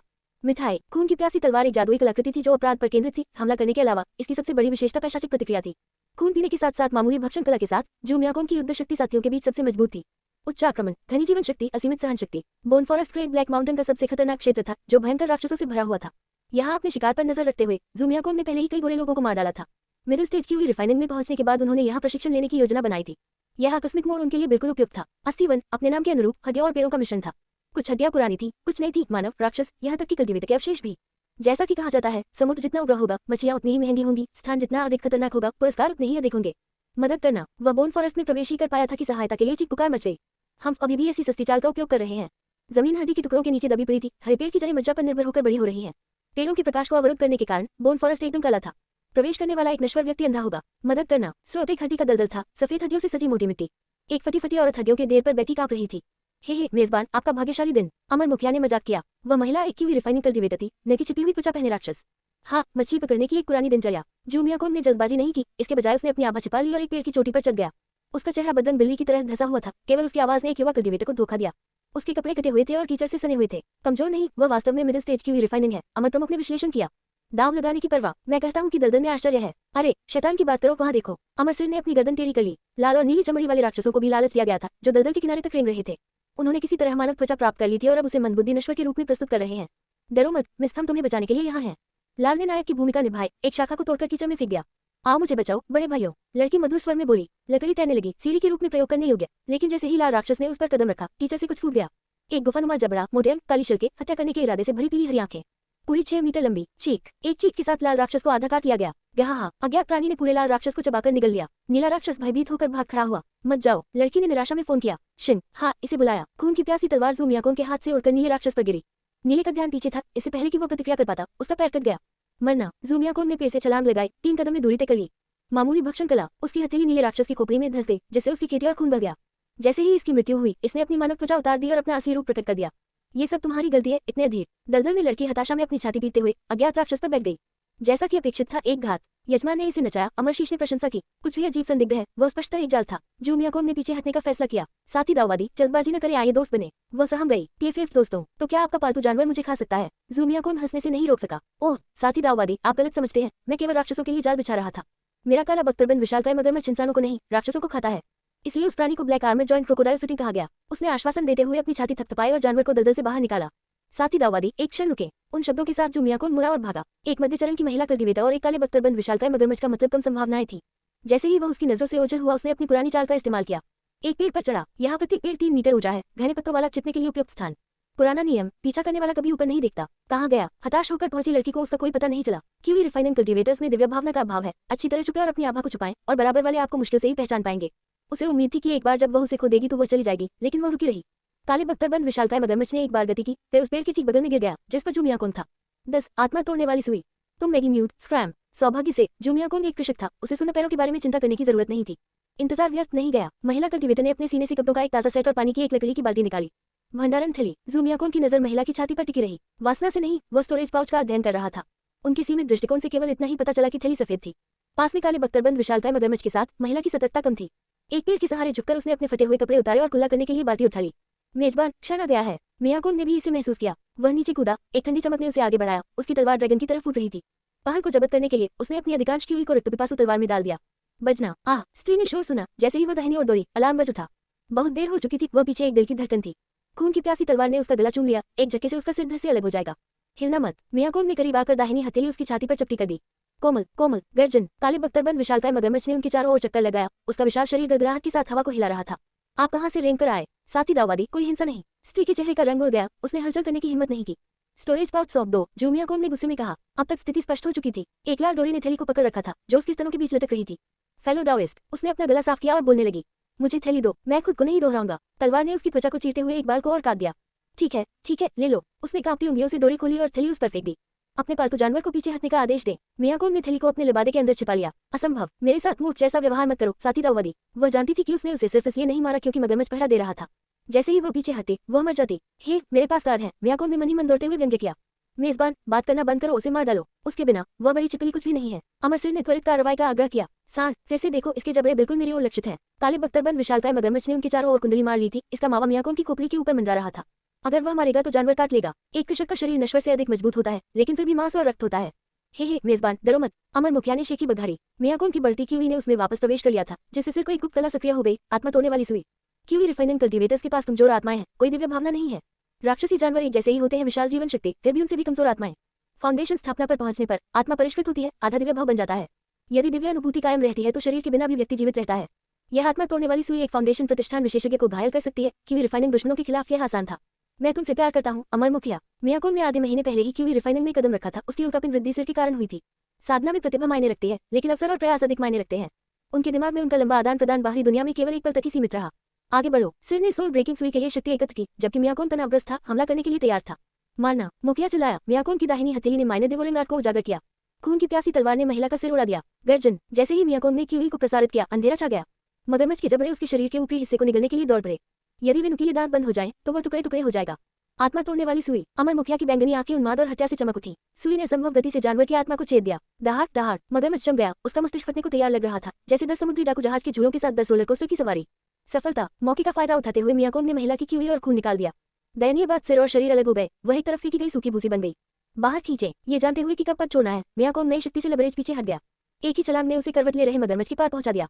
सुई खोलने के बाद अमर का सिर झुक गया, बैंगनी आंखें धुंधली हो गई। रुको, अमर शीश। दौड़ते समय मियाकोन ने चुराई गई क्यूई की हर बूंद को सिर में डाला। मैं इतनी आसानी से नहीं मर रहा हूँ, मेजबान। उस ऊर्जा से सर की आत्मा पुनर्जीवित हो गई। मगरमच्छ की दहाड़ें उसके पीछे फीकी पड़ गई। मियाकोन ने एक दिशा चुनी और आगे बढ़कर उसे रोकने वाले किसी भी राक्षस को मार गिराया। स्नैप, छाया से एक बेल टकराकर उसकी टखने की ओर लिपकी। रक्त स्वर्गवत प्रहार। वह घूमा, तलवार की रोशनी से तेज बेल को पीछे धकेल दिया, फिर भी उसे काटने में असफल रहा। मेजबान, चलो बोन फॉरेस्ट छोड़िए, ये जगह बहुत खतरनाक है, मुखिया ने आग्रह किया। मान गया। मियाकोन एक ऊंचे पेड़ के पास पहुंचा, जमीन से उछला और ऊपर की ओर उछला। वह एक अंग से दूसरे अंग तक उछलता रहा जब तक कि वह छतरी को तोड़ नहीं गया। ऊंची जमीन से भव्य दृश्य और निकास की सुविधा मिलती थी। वहां उसने पेड़ की चोटी से पेड़ की चोटी तक गिरा। प्रत्येक छलांग कम से कम 15 फीट तक फैली। क्यूई ने अपने पैरों को आगे बढ़ाया, गति को सीमा तक बढ़ा दिया। वाह, एक निकास दिखाई दिया, लेकिन उसके नीचे एक 3 सिर वाला राक्षस फूट पड़ा। 3 सिर, भेड़िया, मेढक, मानव। वे एक उल्टे त्रिकोण में जुड़े हुए थे, प्रत्येक सिर का केवल आधा मुंह था। गर्दन के नीचे अंगों का जाल फैला हुआ था, न धड़ न अंग। वाह, ये किसी विचित्र कीड़े की तरह रेंग रहा था। Blood heaven slaying strike. मियाकोन ने दोनों हाथों से प्रहार किया। मध्य चरण क्यूई रिफाइनिंग शक्ति बढ़ी। तलवार क्यूई ने प्राणी की गर्दन की ओर काटा, इतना पतला ऐसा लग रहा था एक ही चक्की में काट सकती थी। खाओ। मानव का सिर गंजा हो गया था, आंखें काली हो गई थी, नाकों में कीड़े बिदला रहे थे, चिल्लाया। 11 लेना। चीजें उसकी इच्छा के विरुद्ध हो गई। तलवार क्यूई ने राक्षस की त्वचा को भी नहीं तोड़ा। मेजबान, भागो, ये चीज एक क्यूई रिफाइनिंग पीक राक्षस है। QE refining peak. मियाकोन का दिल उछलकर उसके गले में आ गया। उसने पीछे हटने के लिए 3 हेडेड मॉन्स्टर का चार्ज उधार लिया। अमर सिर, क्या हम आत्मा तोड़ने वाली सुई का उपयोग कर सकते हैं? पलक झपकते ही लड़ाई बदल जाती है। एक बार झिझके और आप पहल खो देंगे। मुश्किल कॉल। 3 सिरों के साथ ये पूरी तरह से ढीला है। आत्मा तोड़ने वाली सुई का उपयोग उल्टा पड़ सकता है। अमर मुखिया ने इसके विरुद्ध सलाह दी। 3 सिर वाला राक्षस स्पष्ट रूप से उन्मादी था, इसे और भड़काओ और यह और भी उग्र हो जाएगा। खाओ। राक्षस पेड़ों की चोटियों के बीच घिरा हुआ है, उसके शरीर से गंदा तरल पदार्थ टपक रहा है। हम ओह। दोपहर के समय निर्माण दल की तरह दिमाग को चकराते हुए टॉड और बेरी की सिर चीखने लगे। टकराना। मियाकोन ने रोकने के लिए अपनी तलवार उठाई। राक्षस की कमर से एक झटका लगने से वह दूर जा गिरा और बोन फॉरेस्ट की जमीन पर गिर गया। उसने दबी हुई हड्डियों को चकनाचूर कर दिया। जब वह खड़ा था तो उसकी पीठ पर हड्डी की धूल लग गई। उसके कानों से खून बहने लगा, उसकी दृष्टि धुंधली हो गई। ठीक इसी कारण से बोन फॉरेस्ट को ग्रेट ब्लैक माउंटेन का सबसे घातक स्थान कहा जाता था। अब उसका सामना जिस राक्षस से हुआ वह भयानक रूप से शक्तिशाली था। धिक्कार है, सब कुछ जोखिम में डालने का समय। Blood seal art. मियाकोन ने शपथ ली। चीर। उसकी कमीज फट गई और खून से लथपथ एक मजबूत शारीरिक शरीर दिखाई देने लगा। महत्वपूर्ण रक्त भाप भरी भट्टी की तरह उमड़ रहा था। सफेद क्यूई ऊपर की ओर घूम रही थी। मेजबान, डरो मत, मैं मदद करूंगा। अमर सिर ने मियाकोन के साथ अपनी गर्दन की स्तर को फैलाया। बैंगनी आंखें चौड़ी हो गई। आ तलवार, आओ। मियाकोन ने अपना हाथ काट लिया। खून की प्यासी तलवार जोर जोर से गुनगुनाती हुई पी गई। खाओ। 3 सिरों वाला राक्षस आ गया, उसके अंग अलग हो गए, प्रत्येक अंग गंदी हाथों को खींच ले गया। मियाकोन को घेरने के लिए कुल 11 हाथें उमड़ पड़ी। मैं तुमसे मौत तक लड़ूंगा। वह चकमा नहीं दिया, उसने सीधे आक्रमण किया। मामूली भक्षण कला, रक्त स्वर्ग हत्या हड़ताल। जब कोई व्यक्ति अपने जीवन को दांव पर लगाता है, भले ही वह बाघ को नहीं मार सकता, फिर भी वह 2 दांत निकाल सकता है। भड़कीली आंतों ने उसे कसकर जकड़ लिया था। मानव, मेढक और भेड़िए के सिर ने एक साथ उसके ऊपरी शरीर को काटा। खून की प्यासी तलवार और अमर सिर की बदौलत उसका सिर सुरक्षित रहा। मियाकोन ने अपना मुंह खोला और राक्षस की गर्दन पकड़ ली। चलो तुम मुझे खाने की हिम्मत करो, मैं तुम्हें खाऊंगा। उसने माइनर डिवोरिंग आर्ट को उसकी सीमा तक पहुंचा दिया, जिससे राक्षस का खून और खेती खत्म हो गई। दर्द होता है। मानव सिर की पागल नजर दर्द में बदल गई। ओह, हम्फ। तोड़ और भेड़िए के सिर ने उसकी बाहों को काट लिया। ब्लड सील आर्ट से उसकी बाहें एक बार में नहीं काटी गई। दरार। मियाकोन के दांत टूट गए, केवल उसके कृंतक ही लड़ते रहे। उसने अपनी पूरी ताकत लगाकर अंततः राक्षस की गर्दन फाड़ दी। मामूली भक्षण कला, क्यूई रिफाइनिंग पीक जीवन शक्ति और खेती से गड़ा गंदा खून उसके मुंह में भर गया। युद्ध में किसी की निश्चित वजह नहीं होती, जब गिर जाओ तो जीतने के अवसर के लिए अपना जीवन दांव पर लगा दो। ओ ओ, राक्षस की आभा लड़खड़ा गई, उसके उन्मादी चेहरे पर डर समा गया। अब तक इसने सदैव दूसरों को खाया था, स्वयं कभी नहीं खाया था। यहाँ तक कि ठंडे खून वाले राक्षस भी मृत्यु से डरते हैं। दौड़ना, राक्षस की इच्छा टूट गई, उसकी आंखें ढीली हो गई और वो पीछे हटते हुए चिल्लाने लगा। अभी भी भागना चाहते हो? मर जाओ। ज़ूमियाकोन ने अपना जबड़ा भींच लिया और जाने देने से इनकार कर दिया। दोनों हथेलियों से मानव और मेढक के सिर को तोड़ दिया। अमर सिर ने बदले में भेड़िए का सिर काट लिया। उनकी संघर्ष ने अन्य राक्षसों को अस्थिवन में आकर्षित किया। अनगिनत अनदेखी निगाहें उन पर सुइयों की तरह चुभ गईं। 1.25 घंटे बाद हम्फ, टॉड का सिर तोड़ दिया गया। भेड़िए का सिर अमर सिर से फाड़ दिया गया। 3 सिर वाला राक्षस 1 सिर वाला राक्षस बन गया। अकेला मानव सिर घबराहट में भाग गया।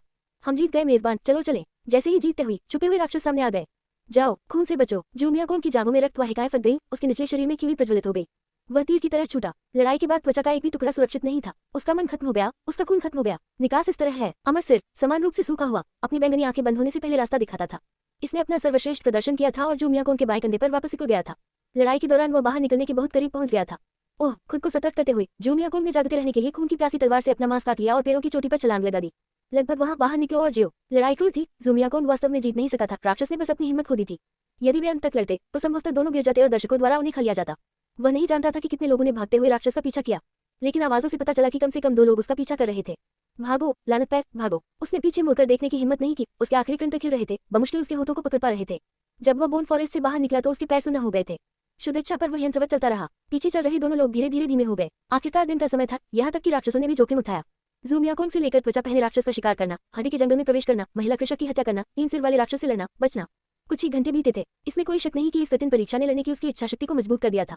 मैं थक गया हूँ। एक उतले नाले के पास पहुंचकर वह सिर के बल गिर पड़ा। उसने कुछ और मुंह नीचे करके पिया, फिर सांस को नियंत्रित करने के लिए पालथी मारकर बैठ गया। पटुई, पानी खारा था। ग्रेट ब्लैक माउंटेन के झरनों का स्रोत नमक की खदानों से साझा था। एक कृषक की जीवन शक्ति मजबूत होती है जब तक वह जीवित रहे। कीवी और रक्त धीरे धीरे ठीक हो सकते थे। ध्यान करने के बाद अंततः शाम ढलने पर उन्हें मन का अंश पुनः प्राप्त हुआ। उसने अपने कपड़े उतार दिए और लूटी हुई सफेद स्टोरेज थैली पेश की। भंडारण थैली जादुई कलाकृतियों में सबसे अद्भुत है, जो निर्जीव वस्तुओं को रखने में सक्षम है। मन या दैवीय भावना को शामिल करके और एक सील बनाकर एक कल्टीवेटर से इच्छानुसार खोल सकता है। हाँ, मेरा हताश जुआ सफल हो गया। अंदर महिलाओं के कपड़ों के अलावा एक बांसुरी जादुई कलाकृति, औषधीय गोलियों की 7 बोतलें, राक्षस के मांस का एक बड़ा टुकड़ा, एक छोटा सा टोकन और कुछ स्क्रॉल और किताबें। जगह की माप 2 वर्ग मीटर है। एक फाउंडेशन स्थापना स्तर की कलाकृति। रक्त टॉनिक गोलियां। उसकी वर्तमान पस्त अवस्था में रात ढलने के साथ उसकी सबसे तत्काल आवश्यकता मन और रक्त को बहाल करने की थी।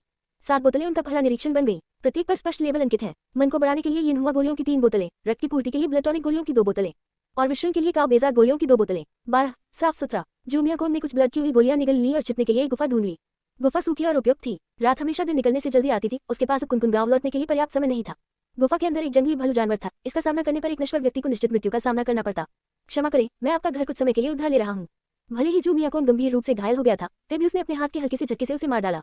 यह एक कल्टीवेटर की शक्ति थी। भालू की लाश को चूसने और गुफा के प्रवेश द्वार को अवरुद्ध करने के बाद ज़ूमियाकोन अपने होश में आने के दौरान पालथी मारकर बैठ गया और विचार करने लगा। स्टोरेज पाउच के अंदर मेन सिटी शब्दों के साथ एक छोटा सा टोकन उत्कीर्ण था, जो संभवतः सिटी लॉर्ड्स हवेली का प्रतिनिधित्व करता था। लियू हाउ के अनुसार मेन शहर में केवल कुछ दर्जन कल्टीवेटर हैं। इन ब्लूप्रिंट में वास्तव में एक पिल फॉर्मूला और एक आर्टिफैक्ट रिफाइनिंग विधि शामिल है। ज़ूमियाकोन ने उनकी जांच करने के लिए फिर से ब्लूप्रिंट निकाले। वे सभी मूल्यवान वस्तुएं थी। स्टोरेज पाउच में महिलाओं के कपड़ों को देखकर यह स्पष्ट रूप से एक महिला कल्टीवेटर की व्यक्तिगत जादुई कलाकृति थी। लियू हाउ के हाथ में स्टोरेज पाउच उनके मिशन के लिए सिटी लॉर्ड से एक स्थायी ऋण मात्र था। इस महिला कृषक की पहचान सरल नहीं है। क्या वह मेन सिटी लॉर्ड की विश्वासपात्र हो सकती है? ये बिंदु महत्वपूर्ण था। सिटी लॉर्ड उच्च जादुई शक्ति वाला एक फाउंडेशन एस्टेब्लिशमेंट कल्टीवेटर था। महिला कृषक को मारने से संभवतः सिटी लॉर्ड नाराज हो जाएगा। जो भी हो, जब हम उस पुल पर पहुंचेंगे तो हम उसे पार कर लेंगे। जो कुछ भी उसने प्राप्त किया उसका निरीक्षण पूरा करने के बाद ज़ूमियाकोन ने पूरी तरह से पुनर्प्राप्ति पर ध्यान केंद्रित करना शुरू कर दिया। इस जीवन मृत्यु संघर्ष के लाभों की तुलना में हानियां अधिक थी। औषधीय गोलियां खाना, उपचार करना, अधिक गोलियां खाना, उपचार करना। अगर वह धीरे धीरे अपने आप ठीक हो जाए तो शायद इसमें कई महीने लग जाएंगे। हालांकि औषधीय गोलियों की महानता संदेह से परे थी। 4 दिनों में ज़ूमियाकोन लगभग 70 से 80% ठीक हो गया था। दुर्भाग्य से उसके कपड़े बर्बाद हो गए थे, इसलिए ज़ूमियाकोन केवल एक साधारण घास की स्कर्ट पहन सकती थी। मेजबान, क्या स्टोरेज पाउच में कपड़े नहीं है? अमर मुखिया ने असमंजस में कहा। वह महिलाओं के कपड़े हैं। महिलाओं के कपड़ों में क्या खराबी है? कृषकों को छोटी छोटी बातों पर उपद्रव नहीं करना चाहिए। जब अमर मुखिया ने ये कहा तो ज़ूमियाकोन को एक दिव्य अनुभूति हुई। ये सही है, ऐसी छोटी छोटी बातों पर हंगामा क्यों? ऐसा नहीं है कि इन्हें पहना नहीं जा सकता। एक बैंगनी रंग की पोशाक चुनकर ज़ूमियाकोन ने उसे थोड़ा सा तैयार किया, जिससे वह एक छोटी शैली वाली मार्शल पोशाक में बदल गई। ये टुकड़ा बिल्कुल नया था और इसमें किसी महिला की गंध नहीं थी। ये संभवतः बिल्कुल नया था। जूते बदलने का कोई रास्ता नहीं था, इसलिए वो केवल अपने पैरों को कपड़े में लपेट सकता था। कुनकुन गांव में वापस उसे गांव लौटना ही था। पीली छोटी कड़ाही अभी भी स्टोन हाउस में थी। उसे इस कीमिया जादुई कलाकृति को पुनः प्राप्त करना था। औषधीय गोलियों का महत्व बताने की आवश्यकता नहीं है। ये बुरा है, मुझे किस रास्ते से जाना चाहिए? ज़ूमियाकोन ने गुफा से कुछ ही कदम बाहर निकाले थे कि स्तब्ध होकर अपना सिर खुजलाने लगे। ग्रेट ब्लैक माउंटेन की तलहटी में घने जंगल कई घटी मोड़ों से जुड़े हुए हैं। उनमें प्रत्यक्ष रूप से चुनौती देने वाला कुन भी था। मेजबान, इस पर चिंता करना बंद करो और बस ग्रेट ब्लैक माउंटेन के चारों ओर चक्कर लगाओ। अमर मुखिया भी कुछ अवाक था और केवल इस घटिया योजना का सुझाव ही दे सका। अच्छा, और इसलिए ज़ूमियाकोन ने ग्रेट ब्लैक माउंटेन के चारों ओर चक्कर लगाना शुरू कर दिया। चाहे उसकी किस्मत अच्छी हो या बुरी, उसे लगातार 2 गांवों का सामना करना पड़ा। दूर से देखने पर दुर्भाग्य से कुनकुन गांव भी नहीं था। तीन सिर वाले राक्षस से लड़ते समय वह इतना दुखी नहीं था क्योंकि अब वह अपना रास्ता खोजने की कोशिश कर रहा था। सौभाग्य से स्वर्ग उन लोगों को पुरस्कृत करता है जो दृढ़ रहते हैं, और उन्होंने अंततः कुनकुन गांव के स्मारक को देखा। मुझे आश्चर्य है कि गांव में कितने लोग बचे हैं। जब जू मियाकोन गांव के प्रवेश द्वार पर पहुंचे तो उन्हें खून की भारी गंध आई। गांव की कच्ची सड़कें गंदे पच्चेनों से ढकी हुई थी, कुछ नए और कुछ पुराने। मेजबान, छत के नीचे का सारा मांस खत्म हो गया है। अमर मुखिया के शब्दों को सुनकर जू मियाकोन ने देखने के लिए ऊपर देखा। कई पत्थर के घरों के नीचे केवल भांग की रस्सियां ही लटकी रहती थी। खुली हुई गांठों को देखकर ऐसा लग रहा था कि इन्हें इंसानों ने खोला है। क्या कोई अभी भी जीवित है? जू मियाकोन ने दहाड़ते हुए परीक्षण किया, लेकिन कोई प्रतिक्रिया नहीं हुई। जिस खुले मैदान में वे भोजन करते थे वहां केवल लंबे समय से मृत ग्रामीणों के खून के धब्बे और लाशें बची थी। उल्टे चूल्हों और कटोरों में अभी भी भोजन के अवशेष थे। 5 दिनों से अधिक समय के बाद ग्रामीणों की लाशों से बदबू आने लगी थी। हालांकि त्वचा पहने राक्षसों की सभी लाशें जा चुकी थी। जब जू मियाकोन अपने स्टोन हाउस की ओर चला तो उसका दिल रुक गया। दरवाजा खुला था। जब नकली एमाइदा ने उसे बुलाया तो उसने व्यक्तिगत रूप से दरवाजा बंद कर दिया था। जू मियाकोन ने तुरंत घर में प्रवेश किया और आसपास का निरीक्षण किया। घर के अंदर बिस्तर, मेज और कुर्सियां नष्ट नहीं हुई और फर्श पर राक्षसों के कोई निशान नहीं थे। पीली छोटी कड़ाही, दीवार के पास बचे हुए आध्यात्मिक पौधे और उसके अतिरिक्त कपड़े सब चले गए थे। हम 80% संभावना है कि यह मनुष्यों द्वारा किया गया था।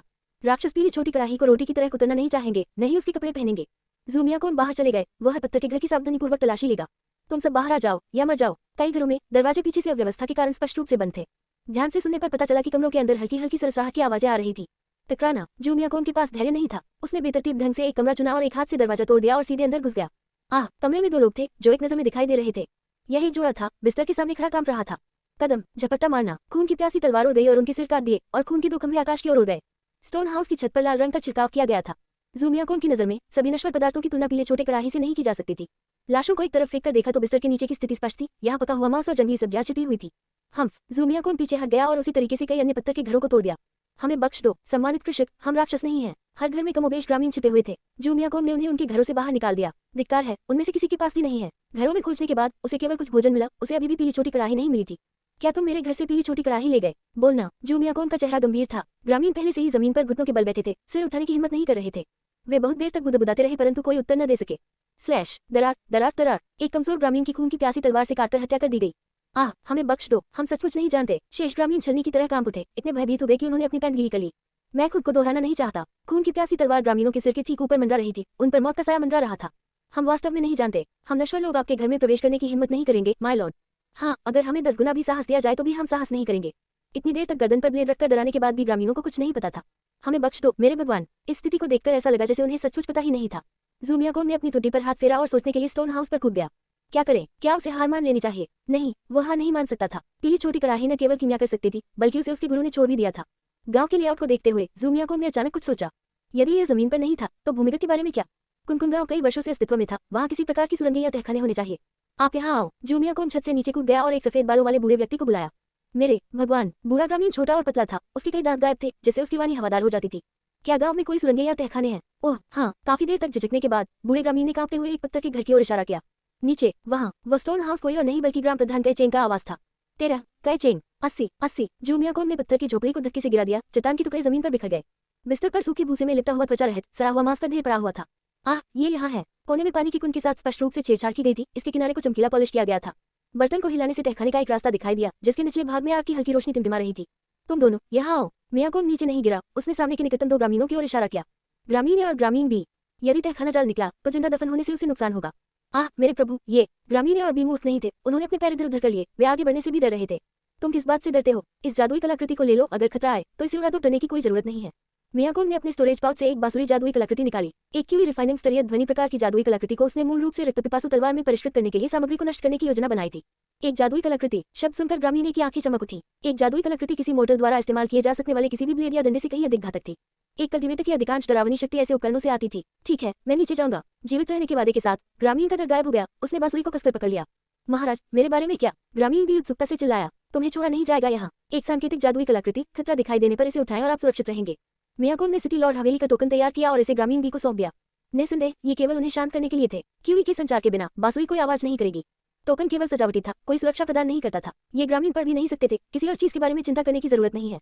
चलो तुम जाओ। कलाकृतियों से लैस होकर दोनों ने खुद को साहसी महसूस किया और एक के बाद एक नीचे चढ़ गए। हम नीचे तक पहुंच गए हैं। रास्ते में उन्हें कोई खतरा नहीं हुआ और वे तहखाने के फर्श पर सुरक्षित पहुंच गए। क्या कोई नीचे है? नहीं। हालांकि उत्तर नर्म था। मियाकोन कल्टीवेटर ने इसे स्पष्ट रूप से सुना। कुछ देर इंतजार करने के बाद और उन्हें अभी भी सुरक्षित देखकर वह भी नीचे कूद गया। यह एक विशाल तहखाना था जिसकी दोनों दीवारों पर तेल के लैंप लगे हुए थे। लैंप राक्षसों से परिष्कृत वसा को जलाते हैं, लंबे समय तक चलने वाले और उज्जवल होते हैं। इतना सारा खाना। ग्रामीण और भी जोर जोर से निगलते हुए मुंह फाड़ने लगे। तहखाने में पके हुए मांस और आध्यात्मिक पौधे का ढेर लगा हुआ था। मियाकोन को जिस बात ने सबसे ज्यादा प्रसन्न किया वह थी बिल्कुल बीच में रखी पीली छोटी कड़ाही। मदद करना। अचानक दाहिनी ओर एक काले पिंजरे से एक धीमी चीख सुनाई दी। ग्रामीण ने आगे बढ़ा और उसे ढकने वाला मोटा कपड़ा उठा लिया। ओह कि माँ, लैंप की रोशनी में एक त्वचा पहना हुआ राक्षस अंदर बंद था। पिंजरा काले बांध से बुना गया था, जो एक प्रमुख सामग्री है। ये हरे रंग की त्वचा वाला राक्षस था, इसे हरी त्वचा कहें। केवल एक शब्द इसका वर्णन कर सकता है, दयनीय। उसके 4 पंजे काट दिए गए थे, उसका मुंह काले बांध की कील से तिरछा हो गया था, एक आंख अंधी हो गई थी। कोई आश्चर्य नहीं कि कुनकुन गांव पर त्वचा पहने राक्षसों द्वारा हमला किया गया था। मियाकोन ने पहले ही पीली छोटी कड़ाही रख दी थी और चला गया। मुझे बचा लो मेरे प्रभु, मैं अपना जीवन तुम्हें सौंपता हूँ। मनहूस ग्रीन स्किन ने अपने जीवन की भीख मांगी। तस्वीर स्पष्ट हो गई। ग्राम प्रधान कैचेंग ने ग्रीन स्किन पर कब्जा कर लिया था, जिससे राक्षसों को गांव पर हमला करने के लिए उकसाया गया था। मियाकोन ने पिंजरे को विभाजित किया और ग्रीन स्किन को मुक्त कर दिया। ये बर्दाश्त नहीं कर सका, कीड़े की तरह छटपटा रहा था। खुद को बेचने की कोई जरूरत नहीं है, जो चाहो करो। जब वह जाने के लिए मुड़ा तो मियाकोन की आंखों में एक मजाकिया चमक चमक उठी। वह बिना सोचे समझे पीछे से खुला हुआ लग रहा था। मर जाओ। ग्रीन स्किन के कटे हुए पंजे फिर से जुड़ गए। वह मियाकोन पर पीछे से वार करने के लिए उछला। इसका सिर पूरे 3 बार घुमा, जिससे काइचेंग का चेहरा सामने आ गया। हाँ, आखिरकार अब इन्हें छोड़ दिया। काइचेंग के घात को रोकते हुए खून की प्यासी तलवार छाया से उड़ गई। ग्राम प्रधान ऐसा कैसे हो गया? ग्रामीण और भी पीले पड़ गए। उनकी आंखों में भयंकर रूप झलक रहा था। हरी त्वचा वाले शरीर पर काइचेंग के मोटे सिर का दृश्य विचित्र था। तो तुमने मुझे समझ लिया हम्फ। काइचेंग ने हताशा में अपने दांत पीस लिए। इतनी सारी खामियों के बावजूद क्या आपको कोई आत्म जागरूकता नहीं है? मियाकोन आगे बढ़ा, हाथ में खून की प्यासी तलवार, आंखें मनोरंजन से भरी। उसने यहाँ पीली छोटी कड़ाही के रास्ते का अनुसरण किया था। कड़ाही मौजूद होने के कारण काइचेंग को पास ही रहना था। ग्रीन स्किन का समय बहुत सुविधाजनक था, स्पष्ट रूप से एक जाल। मैं इसे स्वीकार नहीं करूंगा। खेती करने वाले ऊपर क्यों खड़े हैं जबकि मैं तो महज कीड़े मकोड़े हूँ? काइचेंग दहाड़ा, फिर एक गुप्त संकेत दिया। ग्रामीण ने बांसुरी को गले लगाया और फूंका, लेकिन आवाज नहीं निकल सकी। जादुई कलाकृति हमला। ग्रामीण भी ने और बिया दिखा से पसीना बहाते हुए शहर स्वामी का टोकन ऊपर लहराया। वे काइचेंग के भरोसेमंद आदमी थे, जिन्हें निगरानी के लिए ऊपर तैनात किया गया था। संयोग से मियाकोन ने उन्हें चुन लिया था, लेकिन उससे केवल 2 और लाशें जुड़ गईं। हाँ, तुम दोनों भी ईमानदार नहीं थे। मियाकोन ने हल्के से सिर हिलाया। खून की प्यासी तलवार पहले से ही उड़ रही थी। एक ही झटके में ग्रामीण और बी के सिर जमीन से टकरा गए। मैं नहीं झुकूंगा, मैं तुम्हें अपने साथ नीचे खींच लूंगा। काइचेंग ने अपने पंजे फैलाए और निचले लक्ष्य पर एक उन्मादी हमला शुरू कर दिया। परस्पर विनाश। तुम सिर्फ एक अंदर तोड़ने वाला पत्थर हो, शुद्ध मूर्खता। यह हर राक्षस मोटर्स को से मार सकता था, लेकिन उसे एक कल्टीवेटर का सामना करना पड़ा। एक से भी कम समय में उसके 4 पंजे वास्तव में इतने टूट गए थे कि उन्हें दोबारा जोड़ा नहीं जा सकता था। कोई अंतिम शब्द। मियाकोन ने काइचेंग पर अंतिम नजर डाली। मेरा सारा जीवन मैंने कल्टीवेटर बनने का सपना देखा। मौत का सामना करते हुए काइचेंग ने दुर्लभ ईमानदारी के साथ अपने सपने को याद करते हुए बात की। वह मेन शहर का एक बाहरी शहर का व्यक्ति था और उसने एक कल्टीवेटर की ताकत देखी थी। एक दिन उसने किसी को नाराज कर दिया और ग्रेट ब्लैक माउंटेन में भाग गया। जीवित रहने के लिए उसने कुनकुन गांव में घुसपैठ की और बुरे तरीकों से मुखिया बन गया। खानपान और अधिकार से वह गांव का बेताज बादशाह था, लेकिन मैं और अधिक चाहता था। मैं खेती करना और ऊंचा उठना चाहता था। खेती की बात करते हुए काइचेंग उन्मत्त हो गया। वर्षों तक वह अपने सामने आने वाले प्रत्येक कृषक से उसे शिष्य के रूप में स्वीकार करने के लिए विनती करता रहा। कोई भी इसके लिए तैयार नहीं है। मुझे किसी की जरूरत नहीं है, मैं अपने दम पर खेती कर सकता हूँ। अंत में वह राक्षसी बन गया। उसने प्रयोगों के लिए स्किन केयर राक्षसों को पकड़ लिया, ग्रीन स्किन भागों को खुद पर ड्राफ्ट कर लिया। मियाकोन के आगमन से उसे दुष्ट विचार मिले। उसने अन्य त्वचा पहने राक्षसों को लालच दिया, यह आशा करते हुए कि वे उसके लिए मियाकोन को मार देंगे। बस इसे खत्म होने दो। मियाकोन ने काइचेंग के प्रलाप को कम कर दिया। दुष्टों ने उसे 8 टुकड़ों में विभाजित कर दिया। 14 मुठभेड़। काइचेंग की आंखें खुली रही और आखिरी सांस के बाद भी उसका मुंह खुला रहा। मियाकोन ने लाश की जांच की और उसकी प्रशंसा किए बिना नहीं रह सके। एक नश्वर प्राणी जो केवल खुद पर भरोसा करते हुए आधा इंसान आधा राक्षस बन गया और खेती करने वालों के खिलाफ योजना बनाए, वास्तव में एक दुर्लभ प्रतिभा। यदि वह किसी अन्य की हुई रिफाइनिंग कल्टीवेटर से टकराता तो शायद वह अपने घर में सफल हो जाता। मियाकोन ने तहखाने को अंतिम रूप दिया और मूल्यवान कुछ भी जमा कर दिया। निश्चित रूप से कुछ भी नहीं बचा था। वह निकास द्वार पर लौट आया और बाहर निकल गया। वे सभी भाग गए हैं। सतह पर वापस, जैसा कि अपेक्षित था, बचे हुए ग्रामीण भाग गए थे। अपने लाभ का मिलान करने के बाद मियाकोन खेती करने के लिए अपनी पत्थर की झोपड़ी में लौट आया। गांव वीरान था। मानव अमृत को परिष्कृत करने के लिए कोई और सामग्री नहीं थी। सौभाग्य से उसके पास अभी भी आध्यात्मिक शक्ति बढ़ाने वाली येनहुआ गोलियों की 3 शीशियां थीं, जो लगातार खेती के लिए पर्याप्त थीं। प्रत्येक शीशी में 5 गोलियां थीं और एक गोली पर 2 घंटे तक काम चला। आइए पहले एक शीशी खत्म करें। हर 2 घंटे में वह एक निकलता था, बिना रुके 10 निकलता था। साधना में वर्षों तक किसी का ध्यान नहीं जाता, समय बच जाता है और कभी वापस नहीं आता। मेजबान, थोड़ा आराम करो। लंबे सत्र ने उसके दिमाग को इतना खाली कर दिया था कि वह एक लकड़ी की कठपुतली से कुछ अधिक नहीं रह गया था। केवल अमर मुखिया की पुकार ने उसे झकझोर कर जगा दिया। मध्य चरण की हुई रिफाइनिंग पीक लेट स्टेज की हुई रिफाइनिंग से अवसर का सिर्फ एक टुकड़ा दूर। खेती की इस लड़ाई ने मियाकोन और अमर सिर दोनों को उनकी शिखर पर बहाल कर दिया और उन्हें एक नई ऊंचाई पर पहुंचा दिया। ये गोलियां शक्तिशाली है। केवल 10 घंटों में इतनी प्रगति। कीमिया और गोली लेना, कलाकृति बनाना और हथियार चलाना ऐसे विषय जिनसे कोई भी कल्टीवेटर बच नहीं सकता। सहनशीलता पर अफसोस। मियाकोन के रुकने का कारण सिर्फ आराम नहीं था, गोलियां पहले से ही अपना प्रभाव खो रही थी। कोई भी एक गोली, विशेषकर शक्ति बढ़ाने वाली गोली, लगातार नहीं ली जा सकती। एक बार जब सहनशीलता आ जाती है तो उसकी उपयोगिता कम हो जाती है। चरमराहट। उसने धक्का देकर दरवाजा खोला और अपने हाथ पैर फैलाने के लिए बाहर निकला। जो कुछ भी हुआ उसके बाद कुनकुन गांव खाली हो गया। बचे हुए कुछ लोगों ने संभवतः जितना भोजन वे कर सकते थे पड़ोसी बस्तियों में ले गए थे। अमर सिर, मुझे लगता है कि अब समय आ गया है कि बोन फॉरेस्ट की ओर प्रस्थान किया जाए और एक निर्णायक सफलता हासिल की जाए। उसने अपनी टूटी पर हाथ फेरते हुए सोचा। अस्थिवन में बहुत सारे राक्षस, गहराई तक जाना जोखिम भरा है। अमर मस्तक भी वहां अपनी आखिरी हताश लड़ाई की यादों से कांप उठता है। समुद्र जितना उग्र होगा, मछलियां उतनी ही महंगी होंगी। जोखिम के बिना इनाम कहाँ है? सबसे अच्छा प्रशिक्षण राक्षसों को मारना है। मियाकोन ने अपनी मुट्ठी भींच ली और बोन फॉरेस्ट में प्रवेश करने का संकल्प लिया। सच तो यह है कि उसकी प्रगति पहले ही आश्चर्यजनक रूप से तेज हो चुकी थी। मास्टर ट्रूमैन ताई को की रिफाइनिंग शिखर तक पहुंचने के लिए 1 दर्जन से अधिक वर्षों की आवश्यकता थी। चूंकि मेजबान बोल चुका था, अमर मुखिया ने आगे कोई आपत्ति नहीं जताई। खुद को उन्मुख करने के लिए कई बार चक्कर लगाने के बाद उन्होंने बोन फॉरेस्ट की दिशा तय की। हम कुछ गड़बड़ लगती है। जैसे ही उसने जंगल में कदम रखा, उसके सीने में एक अवर्णीय अनुभूति भर गई। वह न तो इसका नाम बता सका और न ही इसकी व्याख्या कर सका। अजीब बात है, कोई राक्षस नजर नहीं आ रहा। शाम ढल रही थी, वह समय जब प्राणियों में हलचल होनी चाहिए। सुरक्षित रहने के लिए वह अंदर जाने की बजाय किनारे पर ही रुका रहा।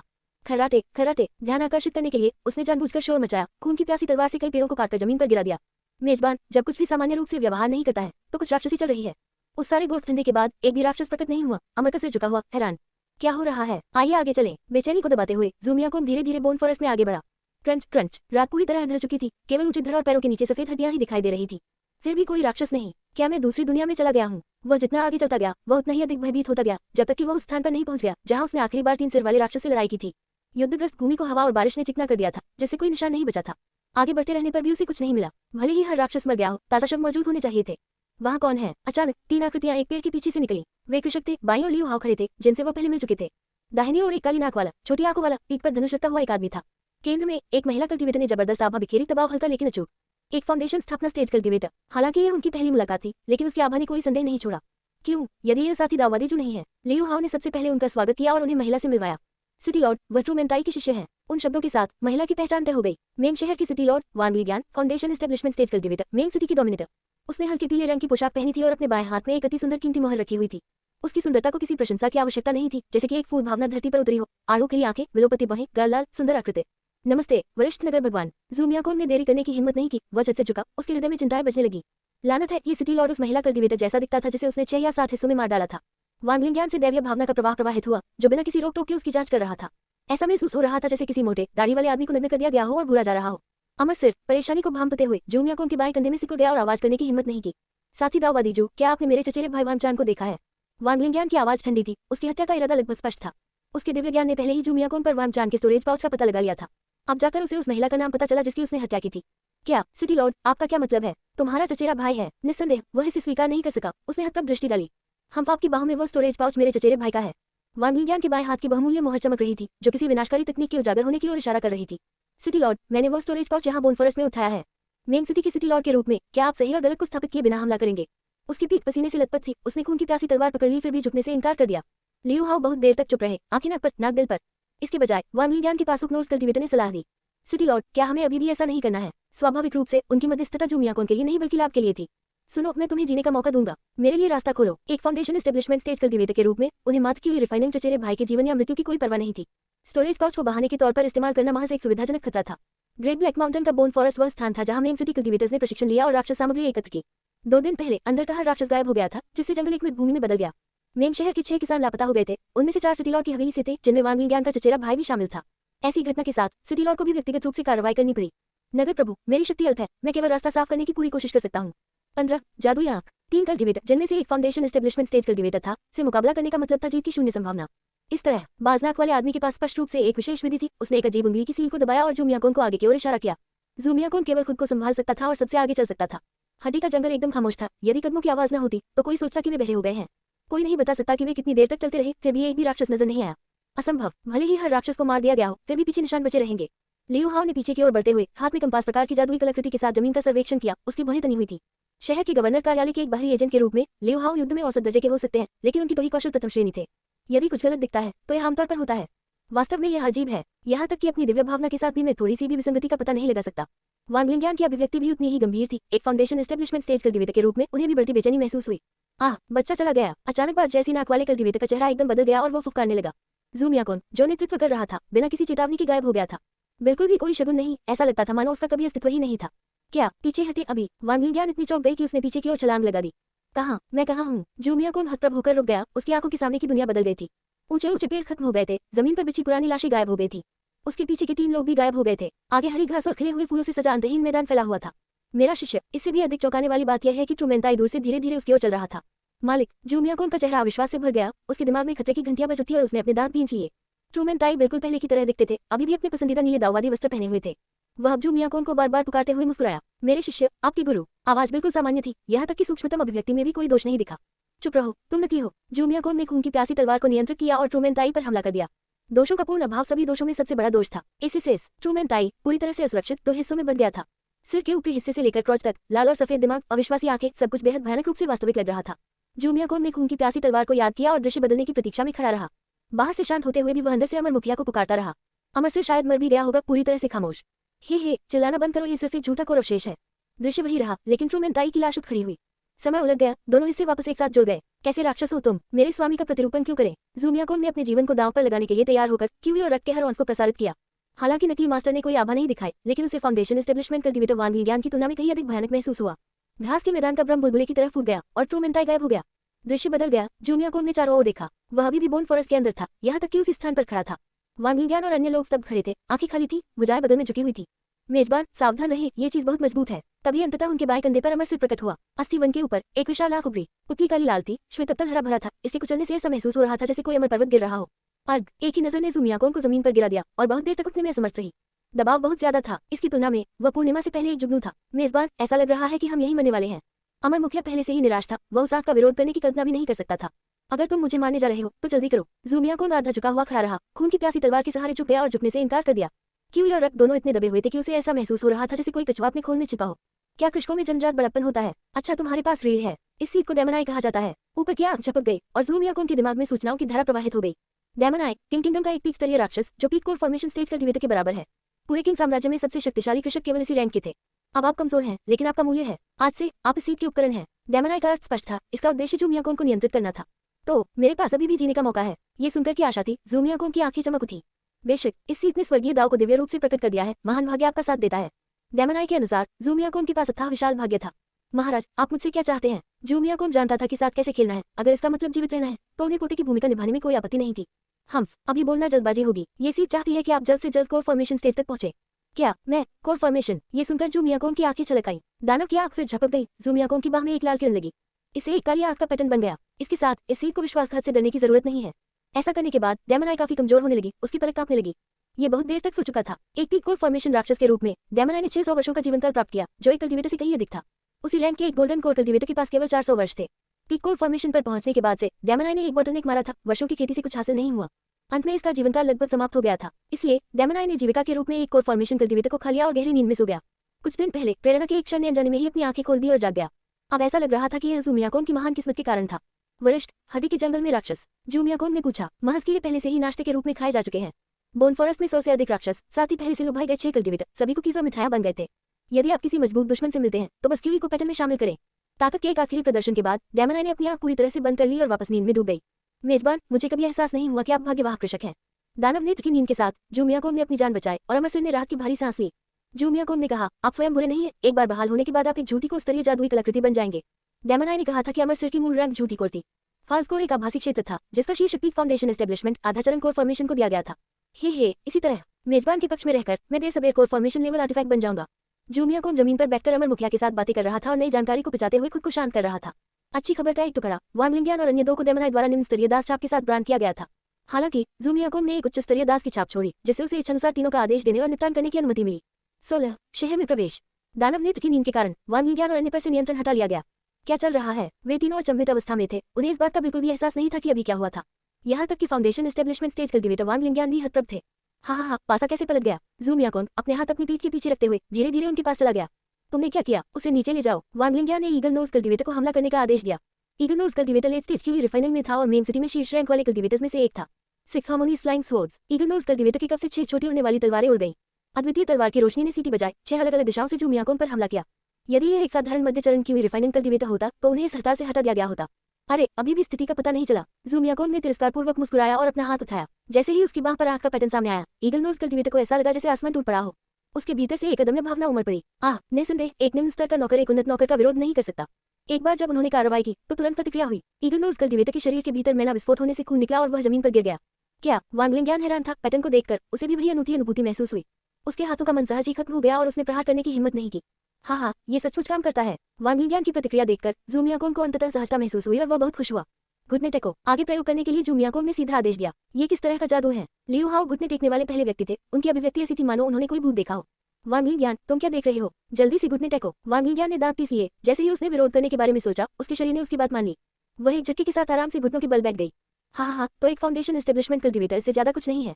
ज़ूमियाकोन को बेहद संतुष्टि महसूस हुई। यह कारण नहीं था कि उसे दानव नेत्र द्वारा नियंत्रित और गुलाम बना लिया गया था। आपने ऐसा कैसे किया? वान विज्ञान ने अनिच्छा से पूछा। सिटी लॉर्ड, क्या आपको अभी तक एहसास नहीं हुआ? सीनियर जो स्पष्ट रूप से एक छिपा हुआ मास्टर है। लियू हाओ का दिमाग तेजी से काम करने लगा। वो पहले से ही आश्वस्त था कि ज़ूमियाकोन मूर्ख की भूमिका निभाने में एक बड़ा शौक था। जहाँ तक ट्रू मैन ताई का सवाल है, वह शायद जू मियाकोन का शिष्य था। जो समय को समझता है वो बुद्धिमान व्यक्ति है। लियू हाओ ने चापलूसी भरी अभिव्यक्ति दिखाई और साहपूर्वक झुकने के लिए खड़ा हो गया। एक कृषक के रूप में यदि कोई आगे बढ़ना चाहता है तो उसे स्वाभाविक रूप से लचीला होना सीखना होगा। छोटी लियू, तुम काफी समझदार हो। जू मियाकोन ने उसके कंधे को थपथपाया, प्रशंसा की भावना महसूस करने में असमर्थ रहा। वरिष्ठ, लिंगियान पहले मूर्ख था। मैं एक सच्चे अमर को पहचानने में असफल रहा। वांग लिंगियान फाउंडेशन स्थापना चरण तक खेती करने में सक्षम होने के कारण मूर्ख भी नहीं थे। वह घुटनों के बल बैठी रही और सिर झुकाए रही। यदि अन्य लोग मेन शहर के प्रतिष्ठित सिटी लॉर्ड को इस तरह देखते तो निश्चित रूप से उनके होश उड़ जाते। याद रखें, अब से आप इस इमॉर्टल लेकीज हैं, जू मियाकोन ने कहा। लिटिल लियू के लिए एक सच्चे अमर का लेकी बनना 10 जन्मों में अर्जित एक आशीर्वाद है। चापलूसी की कोई कीमत नहीं होती, फिर भी यह कभी विफल नहीं होती। ठीक है, हड्डी का जंगल पहले ही बर्बाद हो चुका है। चलो मेन शहर लौटे। जू मियाकोन के शब्द अब एक अमर आदेश की तरह थे। लियू हाओ और वांग लिंगियान ने मना करने की हिम्मत नहीं की और जल्दी से आगे बढ़ गए। जहां तक ईगल नोज कल्टीवेटर की बात है, वह अभी भी जमीन पर हिल रहा था, नजरअंदाज किया गया। डेमन आई के तरीके बहुत शक्तिशाली थे और लियू हाओ और वांग लिंगियान को मजबूती से नियंत्रित किया गया था। विशेष रूप से वांग लिंगियान इतनी व्यथित थी कि वह रोना चाहती थी। वह अपने मन में योजनाएं बनाती रही, फिर भी वह विरोध करने की कोई इच्छा नहीं जुटा सकी। जैसे ही वे आगे बढ़े, जू मियाकोन ने पीछे मुड़कर देखा। उनके पीछे का महान काला पर्वत तब तक छोटा होता गया जब तक वह दिखाई देना बंद नहीं हो गया। जब मैं दोबारा लौटूंगा तो मुझे पहले ही दाव प्राप्त कर लेना चाहिए और अमर स्वर प्राप्त कर लेना चाहिए। ये जू मियाकोन का जन्मस्थान और एक कृषक के रूप में उनकी यात्रा का शुरुआती बिंदु था। आगे का रास्ता खुला था। ग्रेट ब्लैक माउंटेन के आसपास से निकलने के बाद परिवेश पहाड़ी जंगलों से बंजर भूमि में बदल गया। मेन सिटी क्षेत्र भी खेती के लिए अनुपयुक्त था, जिसमें ज्यादातर बंजर भूमि और रेतीले इलाके शामिल थे। आपके बाद सीनियर वांग लिंगियान ने अपने हाथ में कीमती मोहर, एक वास्तविक फाउंडेशन प्रतिष्ठान जादुई कलाकृति बुलाई। जैसे जैसे ये कीमती सील हवा पकड़ती गई, बढ़ती गई और लगभग 10 फीट के आकार तक फैल गई। एक बार बड़ा होने पर कोई भी स्पष्ट रूप से बहुमूल्य मोहर पर उकेरा हुआ फीनिक्स अमर जानवर देख सकता था। जू मियाकोन बिना किसी हिचकिचाहट के फीनिक्स के सिर पर खड़ा हो गया। वांग लिंगियान केवल पंख पर खड़ा हो सकता था, जबकि लियू हाओ अधिक चतुर पूंछ पर खड़ा था, हवा पर सवार होकर 10,000 मील विशाल आकाश को पार करते हुए। कीमती सील प्रकाश की एक लकीर में बदल गई, जो आकाश में चक्कर लगा रही थी और तेज गति से उड़ रही थी। चाहे कोई जमीन पर कितनी भी तेजी से दौड़े, उसकी तुलना उड़ने से नहीं की जा सकती। ये जू मियाकोन की पहली बार उड़ान थी, हालांकि वह ऊपर से शांत दिख रहा था। उसका दिल तेजी से धड़क रहा था। वाह वाह वाह, क्या उड़ना ऐसा ही लगता है। अमर मुखिया भी कुछ उत्तेजित था। सही मायनों में कहीं तो ये भी पहली बार उड़ान थी। इतनी ऊंचाई पर उड़ते हुए नीचे सब कुछ महत्वहीन लग रहा था। जमीन पर बंजर भूमि के दृश्य पीछे हटने लगे और उसकी आंखों के सामने सफेद बादल तैरने लगे। मैना बैरियर द्वारा संरक्षित कोई हवा महसूस नहीं की जा सकती थी। थोड़ा तेज। जल्द ही जू मियाकोन ने उड़ान की अनुभूति को स्वीकार कर लिया और तेजी जारी रखने का अनुरोध किया। हाँ, वांग लिंगियान का ड्राइविंग कौशल उत्कृष्ट था। कीमती सील बिना किसी झटके के लगातार उड़ती रही। यह एक फाउंडेशन एस्टेब्लिशमेंट स्टेज कल्टीवेटर की शक्ति थी, जो कलाकृतियों के साथ उड़ान भरने के लिए मन का उपयोग करने में सक्षम था। वरिष्ठ, यह मेन शहर है। आधे घंटे तक उड़ान भरने के बाद मेन सिटी का छायाचित्र नीचे दिखाई दिया। शहर को न्यान पैटर्न में बसाया गया था, जिसका अर्थ है कि इसके 2 मुख्य द्वार थे, उत्तर और दक्षिण। इसी प्रकार शहर को 2 क्षेत्रों में विभाजित किया गया था। दक्षिणी द्वार से प्रवेश करने पर बाहरी शहर की ओर जाता था, जबकि उत्तरी द्वार से भीतरी शहर की ओर प्रवेश होता था। आइए पहले बाहरी शहर की जांच करें। शहर की दीवारें काले लोहायस से बनी थी, जो कठोर, नमीरोधी और आग्रोधी थी, जिससे वे गिरने से प्रतिरोधी थी। बाहरी शहर का गेट भव्य रूप से बनाया गया था। एक ज़यांगमू की जो कीड़ों के संक्रमण को रोकने के लिए एक विशिष्ट विधि से बनाया गया था। मेन शहर में दिन के दौरान द्वार हमेशा खुले रहते थे, जिन पर सिटी डिफेंस फोर्स की 2 दस्ते पहरा देते थे। कीमती मोहर शहर की दीवार के ऊपर से उड़ गई और सीधे बाहरी शहर में एक ऊंची सीढ़ी पर जा गिरी। शहर में घर अयस्क और लकड़ी से बने होते थे, जिनकी ऊंचाई और शैली अलग अलग होती थी। वरिष्ठ, यह बाहरी शहर है। सड़कें चौड़ी थी और सभी दिशाओं में फैली हुई थी। नीले पत्थर की ईंटों से पक्की थी, जो दुकानों और आवासीय क्षेत्रों को जोड़ती थी। ताजा मांस बंस सीधे स्टीमर से बाहर। बढ़िया लोच और सिल्क 10% की छूट। अभी खरीदे और एक अतिरिक्त इंच मुफ्त पाएं। बाहरी शहर के निवासी आ जा रहे थे, एक दूसरे के साथ व्यापार कर रहे थे। उनका जीवन ग्रेट ब्लैक माउंटेन के ग्रामीणों की तुलना में बहुत बेहतर था। चलो चलो, मैं 5 पाउंड और मांस का दाम लगा रहा हूँ। रेशम के कपड़े पहने, मांस के बंस खा रहे थे, मांस का सूप पी रहे थे। कई लोग जुआ खेलने के लिए मेजों के चारों ओर बैठे थे। सभी लोग मोटे और तृप्त थे, उनके मुंह तिल से चमक रहे थे। वरिष्ठ, मेन शहर की कोई निश्चित मुद्रा नहीं है, सब कुछ वस्तु विनिमय के माध्यम से किया जाता है। लियू हाओ ने एक चापलूस की तरह जू मियाकोन का अनुसरण किया और शहर के विभिन्न पहलुओं का परिचय दिया। इस बीच वांग लिंगियान सभी मेन सिटी कल्टीवेटर्स को इंतजार करने और जू मियाकोन को सम्मान देने के लिए इकट्ठा करने के लिए इन सिटी गए। उनके साथ क्या डील हुई है? ऊंची इमारत से नीचे चलते हुए जू मियाकोन ने बाहरी शहर के कोनों में बैठे लोगों के एक समूह को देखा। वे चित्रे पहने हुए थे, उनके बाल बिखरे हुए थे और गंदगी से ढके हुए थे। उनकी आंखें बेजान थी और वे एक अराजक कांपते हुए समूह में एक साथ लिपटे हुए थे। ओह, वे मेन शहर की पारियां हैं, जिनकी कोई हैसियत नहीं है। लियू हाओ के अनुसार मेन शहर के निवासियों को भी रैंक के आधार पर विभाजित किया गया था। 17, 3, 6, 9 ग्रेड। चाहे वह कहीं भी हो, जब तक लोग हैं, ऊंच नीच का भेद है। मेन शहर के निवासियों को 3 रैंकों में विभाजित किया गया है। पहली रैंक में उन क्यूई रिफाइनिंग स्टेज कल्टीवेटर्स के परिवार के सदस्य और रिश्तेदार शामिल हैं। क्यूई रिफाइनिंग स्टेज कल्टीवेटर्स की संख्या हमेशा बदलती रहती है, लेकिन औसत 40 के आसपास है। 7 या 8 पत्नियों से विवाह करना और रखेलों का एक बड़ा समूह रखना कृषकों के लिए आम बात है। अरे, ये नश्वर महिलाएं अपना सिर झुकाए हुए हैं, किसी मददगार को ढूंढने के लिए खुद को बेचना चाहती हैं। लियू हाओ बोलते हुए हंसे। उन्होंने मेन शहर में मौज मस्ती में अपनी रातें भी बिताई। कल्टीवेटर पर भरोसा करने से उन्हें भोजन या कपड़ों के बारे में चिंता नहीं करनी पड़ेगी और वे निवासियों में प्रथम स्थान पर आ सकते हैं। दिलचस्प। अगली 2 रैंकों के बारे में क्या? जू मियाकोन ने दिलचस्पी से पूछा। दूसरी रैंक में हैं। लियू हाओ ने निवासियों के समूह की ओर इशारा किया, जो खा रहे थे, पी रहे थे और मौज मस्ती कर रहे थे। ये समूह मेन सिटी के लिए काम करता है, करों का भुगतान करने के लिए दुकानें खोलता है और किसानों के लिए काम चलाता है। वे शहर का निर्माण करते हैं। उदाहरण के लिए, यदि शहर की दीवारें टूटी हुई हैं, तो वे उनकी मरम्मत करते हैं, और यदि सीमा अवरुद्ध है, तो वे उन्हें साफ करते हैं। सिटी डिफेंस फोर्स भी दूसरे दर्जे के निवासियों से बना है। अंतिम रैंक में ये पारियां शामिल हैं, जो सभी बाहर से भाग गए थे। उनकी कोई जड़ी या समर्थन नहीं है, किसी को उनकी परवाह नहीं है, और उनके पास जीविकोपार्जन के लिए कोई कौशल नहीं है। लियू हाओ ने अपनी उंगली घुमाई और बैठे हुए लोगों की उपद्रवी भीड़ की ओर इशारा किया। Swish swish. ऐसा प्रतीत होता है कि लियू हाओ उन्हें बुला रहा था। भीड़ में से कुछ लोग झिझकते हुए उनके पास आए। यह आपके लिए है। लियू हाओ ने अपने स्टोरेज पाउच से 3 पैरों वाले जंगली ऊंट के मांस का एक टुकड़ा लिया और उन्हें फेंक दिया। आह, मांस, यह मांस है। मांस के एक टुकड़े ने सभी को हिलाकर रख दिया। वे बैठे हुए पारिया तुरंत झुंड में आ गए। भूखे भेड़ियों के झुंड की तरह उनकी आंखें हरी चमक रही थी, फिर भी उन्होंने केवल देखने की हिम्मत की और आगे बढ़ने की हिम्मत नहीं की। धन्यवाद भगवान। बैंग बैंग बैंग, तारांकन। कुछ पारिया जो पहले आगे बढ़े वे उन्माद में आ गए, जमीन पर रेंगने लगे और राक्षसों की तरह मांस को फाड़ने लगे। 3 टांगों वाले ऊंट के मांस का ये टुकड़ा कच्चा था, लेकिन पारिया इसे बड़े मजे से खा रहे थे। भूख लगी है, मैं खाना चाहता हूँ। भूख हमेशा राक्षसों को भोजन खोजने के लिए मजबूर करती है और मनुष्य भी ऐसे ही है। देख रहे परियाहों में से 2 खुद को रोक नहीं सके और खाने के लिए मांस छीनने के लिए अचानक बाहर निकल पड़े। हम इस सीट ने तुम्हें कोई इनाम नहीं दिया। लियू हाओ के दाहिने हाथ ने उसके कंपास जादुई कलाकृति की ओर इशारा किया और काली रोशनी की 2 रेखाओं ने एक पल में हमला किया, उन्हें कुचलकर कीमा बना दिया। आह, हमें बख्श दो। सभी पारिया तुरंत बार-बार पीछे हट गए, अब ऊपर देखने की हिम्मत नहीं कर रहे थे। आतंक में अपने मूल स्थानों पर वापस बैठ गए।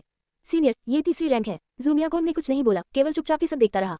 मास्टर ने एक बार कहा था, समानता शब्द इस संसार में मौजूद नहीं है। ऐसा अतीत में कभी नहीं हुआ था, अब भी नहीं है और भविष्य में भी ऐसा कभी नहीं होगा। आओ भीतरी शहर चलें। लियू हाओ के नेतृत्व में दोनों ने सीधे पूरे बाहरी शहर को पार कर लिया। कृषक के रूप में उनकी स्थिति ने उन्हें ध्यान का केंद्र बना दिया। वे जहां भी गए निवासी पंक्तियों में घुटनों के बल बैठ गए।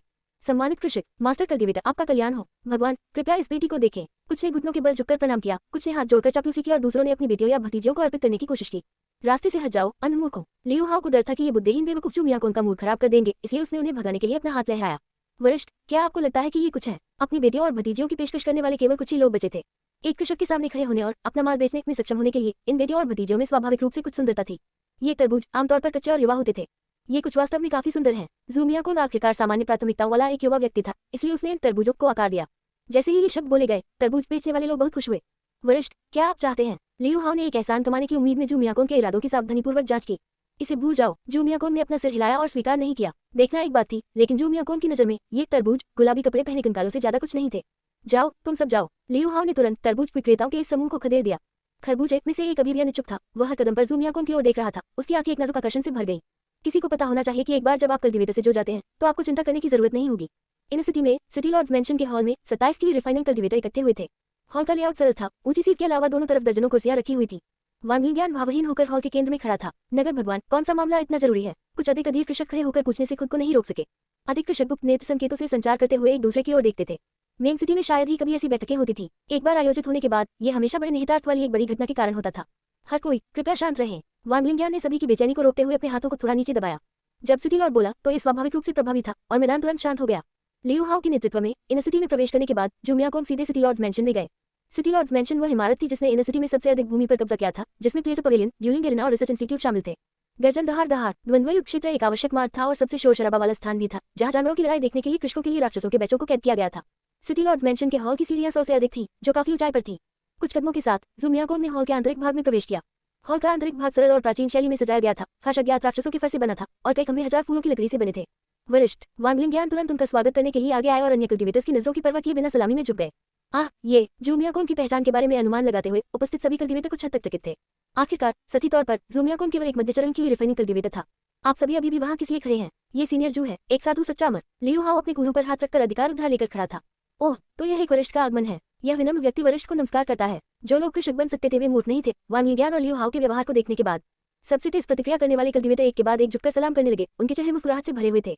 दूसरी ओर ज़ूमियाकोन ने घृणित मुद्रा अपनाई, कुछ नहीं कहा और बैठने के लिए सीधे ऊंची सीट पर चला गया। इस शांत और उतावले व्यवहार ने कल्टीवेटर्स को और भी अधिक सतर्क बना दिया। ठीक है, औपचारिकता की कोई जरूरत नहीं है, सब लोग बैठो। ज़ूमियाकोन ने थोड़ा सिर हिलाया और कल्टीवेटर्स को बैठने का आदेश दिया। लियू हाओ ज़ूमियाकोन की दाहिनी ओर खड़े होकर एक चापलूस बने रहे। वांग लिंगियान नीचे पहली सीट पर बैठे और मेन शहर की विभिन्न स्थितियों का परिचय देने लगे। ज़ूमियाकोन ने रुचि खोने से पहले कुछ वाक्यों को लापरवाही से सुना और उपस्थित कल्टीवेटर्स को आकार देना शुरू कर दिया। मेन सिटी की स्थापना कोई मजाक नहीं थी, वहाँ 40 स्टेज की हुई रिफाइनिंग कल्टीवेटर थे। कई वर्षों तक खेती करने वाले इन चारों का दर्जा केवल वांग लिंगियान से नीचे था। आज से मेन शहर के सभी कृषकों को सीनियर जू के आदेशों का पालन करना होगा। मूल रूप से कल्टीवेटर उदासीन थे, लेकिन इस वाक्य को सुनकर उनके भाव बदल गए। सिटी लॉर्ड, हमारा मेन शहर साउथ सिटी के अधिकार क्षेत्र में होना चाहिए। एक लेट स्टेज की हुई रिफाइनिंग कल्टीवेटर ने आधिकारिक भाषा में बोलकर पानी का परीक्षण किया। किंग साम्राज्य बहुत बड़ा था, इसकी सीमाओं के भीतर 100 से अधिक शहर थे, जो सीधे 4 मुख्य शहरों द्वारा शासित थे। South city, north city, east city और वेस्ट सिटी। किंग किंगडम शाही परिवार को 4 भागों में विभाजित किया गया था, प्रत्येक एक मुख्य शहर पर शासन करता था। मेन सिटी दक्षिण में स्थित है और साउथ सिटी की कमान में है। 18 हवा और बादलों का उतार चढ़ाव। किंग किंगडम शाही परिवार का शासन हमेशा स्थिर रहा था, जिसके भीतर से उच्च स्तरीय कृषकों की एक निरंतर धारा उभर रही थी। 4 मुख्य शहरों में से प्रत्येक की सुरक्षा एक कोर फॉर्मेशन स्टेज कल्टीवेटर द्वारा की गई थी। यदि ज़ूमियाकोन दक्षिणी शहर से थे तो उन्हें 5 पंजे वाले सुनहरे ड्रैगन वस्त्र पहनने के साथ शाही परिवार का सदस्य भी होना चाहिए। यदि वह एक प्रतिष्ठापित व्यक्ति होता तो उसके पास एक शाही परिवार का प्रतीक भी होना चाहिए। वास्तव में सिटी लॉर्ड, एक वरिष्ठ जो एक ढीला कृषक है, उसे अपने अधिकार का उल्लंघन नहीं करना चाहिए। एक अन्य लेट स्टेज की हुई रिफाइनिंग कल्टीवेटर ने बात की और ज़ूमियाकोन के बारे में घुमा फिरा कर पूछताछ की। वांग लिंगयान स्थिति से अच्छी तरह वाकिफ थे, यही कारण है कि वह मेन सिटी की सिटी लॉर्ड और फाउंडेशन एस्टेब्लिशमेंट स्टेज कल्टिवेटर बन सकी। सिर्फ इसलिए कि उसके मुख्य परिवार का प्रभाव व्यापक था और शाही परिवार ने उन्हें चेहरा दिया। वरिष्ठ, आप क्या सोचते हैं? वांग लिंगयान ने जू मियाकोंग को एक ध्वनि प्रसारण भेजा। उन्नतदास सील के प्रभाव में वह एक निश्चित स्तर की नौकरानी के रूप में धीरे धीरे हर चीज में जू मियाकोंग के नेतृत्व का अनुसरण करने लगी थी। बस खोखली बातें छोड़ो, किंगडम इंपीरियल परिवार कुछ खास नहीं है। अब से मेन सिटी में इस इमोर्टल का अंतिम निर्णय होगा। जू मियाकोंग की नजर तेज हो गई और सीधे उन 2 लेट स्टेज की रिफाइनिंग कल्टीवेटर्स को घूरने लगी जिन्होंने बात की थी। डेमन आई के साथ जू मियाकोंग की पृष्ठभूमि peak core formation stage cultivator के बराबर थी। ये शब्द बोलते ही पूरा हॉल स्तब्ध रह गया। किंगडम इंपीरियल परिवार के बारे में इतने तिरस्कार के साथ बात करना, क्या ये वरिष्ठ कोर फॉर्मेशन स्टेज पर हो सकता है? जैसे ही कृष्ण ने एक दूसरे पर नजरें डाली और चुप हो गए, उनकी अभिव्यक्तियां बदल गई। एक उन्नत कल्टीवेटर के लिए अपने दायरे को छुपाना बहुत आसान था। यह मर जानता है कि आप में से कुछ लोग असंतुष्ट होंगे, इसलिए मैं आपको उचित चेतावनी देता हूँ। यदि कोई छोटी मोटी चालें आजमाने का साहस करेगा तो यह हमें उसे धूल में मिला देगा। जू मियाकोंग उठ खड़ा हुआ, उसकी ठंडी आवाज से पूरा हॉल गूंज उठा। उनकी अगली योजना पूरी तरह से अपनी खेती पर ध्यान केंद्रित करने के लिए पूरे मेन शहर के संसाधनों को निचोड़ने की थी। सीनियर, चूंकि अमर शक्ति विशाल है और आपकी जादुई शक्ति असीमित है, हम स्वाभाविक रूप से आपका अनुसरण करेंगे। कुछ अधिक चालाक कृष्ण ने बिना शर्माए अपनी वफादारी का इजहार करना शुरू कर दिया। बात सस्ती थी, इसे कोई भी कर सकता था और यह गेस पास करने से अलग नहीं था। जू मियाकोंग के अहंकारी और अहंकारी आचरण ने किसी को भी उसके मुखौटे से देखने के लिए कोई जगह नहीं छोड़ी।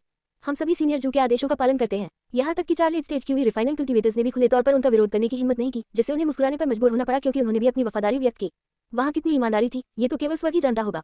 खारिज कर दिया गया। अधिकार स्थापित करना कोई जल्दबाजी वाली बात नहीं थी। इसका मुख्य कारण ये था कि जू मियाकोंग का दायरा और जादुई शक्ति अभी भी बहुत कम थी। यहाँ तक कि दिखावा करते समय भी व्यक्ति को पर्याप्त आत्मविश्वास की आवश्यकता होती है। आप कमजोर होने का दिखावा कर सकते हैं, लेकिन वास्तव में आप कमजोर नहीं हो सकते। वरिष्ठ, यह आपका निवास होगा। वांग लिंगयान ने सबसे अच्छा स्थान छोड़ दिया, जो एक छोटी 7 मंजिला इमारत थी। इसमें हॉल, स्नानघर, देखने के मंच, एक एकांत कक्ष, एक पिल रिफाइनिंग कक्ष और एक आर्टिफैक्ट रिफाइनिंग कक्ष शामिल थे। ये नौकरों और परिचारकों के एक बड़े कर्मचारी के साथ साथ कीमियागर और आर्टिफैक्ट रिफाइनर्स के साथ उनकी आज्ञा और बुलावे पर आया था। पूरी 7वीं मंजिल में जेड, हीरे और सोने की लकड़ी से सजाए गए निरंतर हॉल शामिल थे। सिटी लॉर्ड्स मैंशन का खजाना 6ठी मंजिल पर था, जहां सभी संसाधन संग्रहित थे। अच्छा सुनो, यह हमारे गोल्डन कोर पीक पर है। इस बार मैं महान दाव का अनुभव करने के लिए यहाँ हूँ। जू मियाकोंग ने अपने हाथ पर काली आंख का पैटर्न प्रदर्शित करते हुए अपने आप को मजबूत करने के लिए एक महान नाम का इस्तेमाल किया। उसने वांग लिंगयान और लियो हाओ का ब्रेन वॉश करना जारी रखा, क्योंकि ये दोनों वर्तमान में उसके मोहरे के रूप में काम कर रहे थे। हाँ, सच्चे अमर, निश्चिंत रहें, हम निश्चित रूप से पूरी निष्ठा से आपकी सेवा करेंगे। जितनी देर तक उन पर नियंत्रण रखा गया, उतना ही अधिक उनके विचार बदलते गए। कुछ और दिनों में भले ही जू मियाकोंग ने उन्हें आत्महत्या करने का आदेश दिया, यह एक शब्द की बात होगी। आप सभी जा सकते हैं। ब्रेन वॉशिंग खत्म करने के बाद जू मियाकोंग ने एकांत कक्ष में प्रवेश किया। कक्ष के अंदर उसकी जादुई शक्ति बढ़ाने के लिए औषधीय गोलियां और मांस रखा हुआ था। तारों वाले आकाश क्षेत्र का वातावरण अद्वितीय था। उत्पादित आध्यात्मिक कीवी केवल कीमिया में सहायता के लिए आध्यात्मिक पौधों और आत्मा औषधियों का पोषण कर सकती है। आध्यात्मिक कीवी को खेती के लिए सीधे अवशोषित नहीं किया जा सकता है, अन्यथा किसी का शरीर फट जाएगा, जिससे कीवी विचलन हो जाएगा। खेती का सार अभी भी गोलियां और मांस खाना है। इंसान इंसान को खा रहे हैं, इंसान राक्षसों को खा रहे हैं, राक्षस इंसानों को खा रहे हैं। यही इस खूबसूरत लेकिन बदसूरत दुनिया का सच था।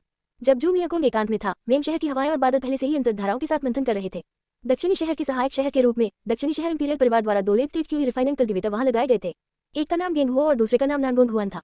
मुझे नहीं पता कि यह बड़ा शॉट अचानक कहां से आ गया। बैठक खारिज होने के बाद गेंगहुओ और नानगोन हुआन शहर के बाहर एक घर में मिले। अपने शब्दों पर ध्यान दें। मेरी राय में अगर चीजें गलत होती हैं तो यह व्यक्ति वास्तव में एक कोर फॉर्मेशन कल्टीवेटर हो सकता है, नानगोन हुआन ने कहा। यह अजीब बात है, क्या एक कोर फॉर्मेशन कल्टीवेटर वास्तव में मेन सिटी के संसाधनों की परवाह करेगा? गेंगहुओ ने अपना सिर हिलाया और अनुमान लगाया। वह बहुत हैरान लग रहा था। जो भी हो, हम योजना के अनुसार कार्य करेंगे। मैं संदेश भेजने जाऊंगा। उनके श्रम विभाजन के अनुसार नानगोन हुआन दक्षिणी शहर को स्थिति से अवगत कराने के लिए संदेश भेजेगा।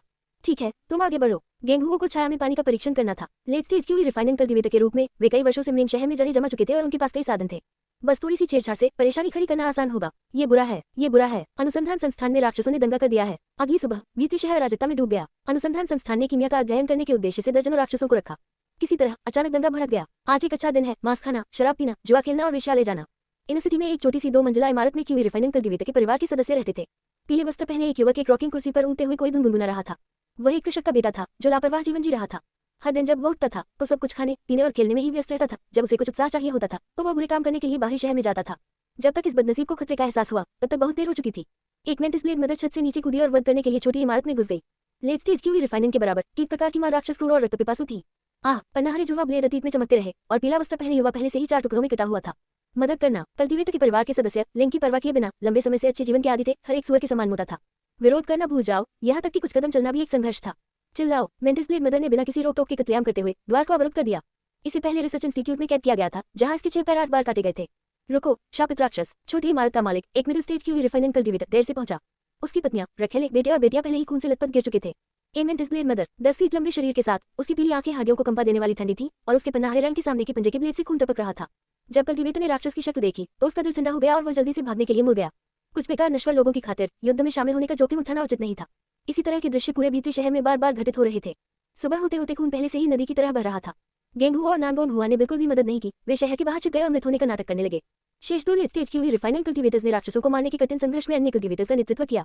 अरे मूर्खों का एक समूह, आगे बढ़ो और लड़ो। अधिक अवसरवादी कृष्णों का एक हिस्सा काम करने का दिखावा करते हुए कोई प्रयास नहीं कर रहा था। राक्षसों से लड़ने की आड़ में उन्होंने इन सिटी में उन जगहों को लूट लिया जहां संसाधन संग्रहित थे। उन्होंने मुख्य रूप से कीमिया सामग्री और कलाकृतियों को परिष्कृत करने वाली सामग्री को लक्षित किया। कुछ कल्टीवेटरों ने अपनी मौत के लिए राक्षसों को जिम्मेदार ठहराते हुए अपने सहयोगियों पर गुप्त हमले भी किए।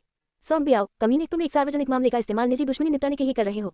लियू हाओ वर्तमान में सोंग बियाओ का सामना कर रहे थे। वे लंबे समय से एक दूसरे के प्रति द्वेष रखते थे। 19 हताहत। सोंग बियाओ लेट स्टेज की हुई रिफाइनिंग में था। वेंटिस ब्लेड मदर को मारने के बहाने उसने लियू हाओ की उपपत्नी को मार डाला। हाँ, इतनी जल्दी क्या है? ये देखो। सोंग बियाओ ने अपना स्टोरेज पाउच खोला और लियू हाओ की उपपत्नी की लाश को जमीन पर फेंक दिया। उपपत्नी की लाश नग्न थी, उसके कपड़े साफ कर दिए गए थे। मैं तुम्हारे पूर्वजों को चोदूंगा। लियू हाओ क्रोधित थे। यह उसकी पसंदीदा उपपत्नी थी जिससे उसे एक बेटा भी हुआ था। काफी नम, एक मजाकिया अभिव्यक्ति के साथ सोंग बियाओ ने अपना बायां पैर उठाया और उपपत्नी की लाश के साथ अश्लील हरकत की। विस्फोटक, नाशपाती, खिलना, बारिश। लियू हाओ और अधिक नहीं सह सका। उसने पहले प्रहार करने के लिए अपने कंपास जादुई कलाकृति को घुमाया। कंपास जादुई कलाकृति की सुई उछली और उसमें से हजारों नीले तीर निकले जिससे सोंग बियाओ का पीछे हटना बंद हो गया। अब इसे देखो। बेफिक्र होकर सोंग बियाओ ने एक बार फिर लियू हाओ के बेटे का सिर निकाल लिया। लियू हाओ के कुल 3 बेटे थे। पहले दो की युवावस्था में ही मृत्यु हो गई थी और इस आखिरी की भी सोंग बियाओ द्वारा बेरहमी से हत्या कर दी गई थी। सबसे छोटे बेटे के सिर पर आंखें फोड़ दी गई थी और मुंह छेद दिया गया था। मंत्रमुग्ध उंगली। लियू हाओ पूरी तरह से अपना दिमाग खो चुका था। न केवल उसने सारा संयम खो दिया था बल्कि सोंग बियाओ को नजदीकी शारीरिक लड़ाई में शामिल करने का भी प्रयास कर रहा था। अपने बाएं हाथ से दिशा सूचक यंत्र घुमाकर और दाएं हाथ से उंगलियों की सील बनाते हुए उसने अपनी जादुई शक्ति को सीमा तक पहुंचा दिया। हाँ, आखिरकार वह इसके झांसे में आ गया। सोंग बियाओ बहुत खुश था। न तो चकमा दे रहा है और न ही भाग रहा है। उसने सक्रिय रूप से हमले का सामना किया। लेट स्टेज की हुई रिफाइनिंग कल्टीवेटर के रूप में सोंग बियाओ की ताकत कोई मजाक नहीं थी। 7 मंजिला इमारत के अंदर जूमिया कोन गंभीर अभिव्यक्ति के साथ अपने कल्टीवेट राज्य से बाहर निकल गया। अभी संयोग से एक रैटकैट टेंटिकल राक्षस नौकरों और नौकरानियों का शिकार करते हुए इमारत में घुस आया था। वांग लिंगियान के आने के बाद उसने बिजली की गति से रैटकैट टेंटिकल मॉन्स्टर से निपटा। हालांकि लड़ाई की लहरों ने अभी भी जूमिया कोन को प्रभावित किया। ऐसा लगता है कि कोई अभी भी चाल खेल रहा है। जूमिया कोन की हत्या का इरादा बढ़ गया। यह एकांत अंतिम चरण की हुई रिफाइनिंग की सफलता के लिए था।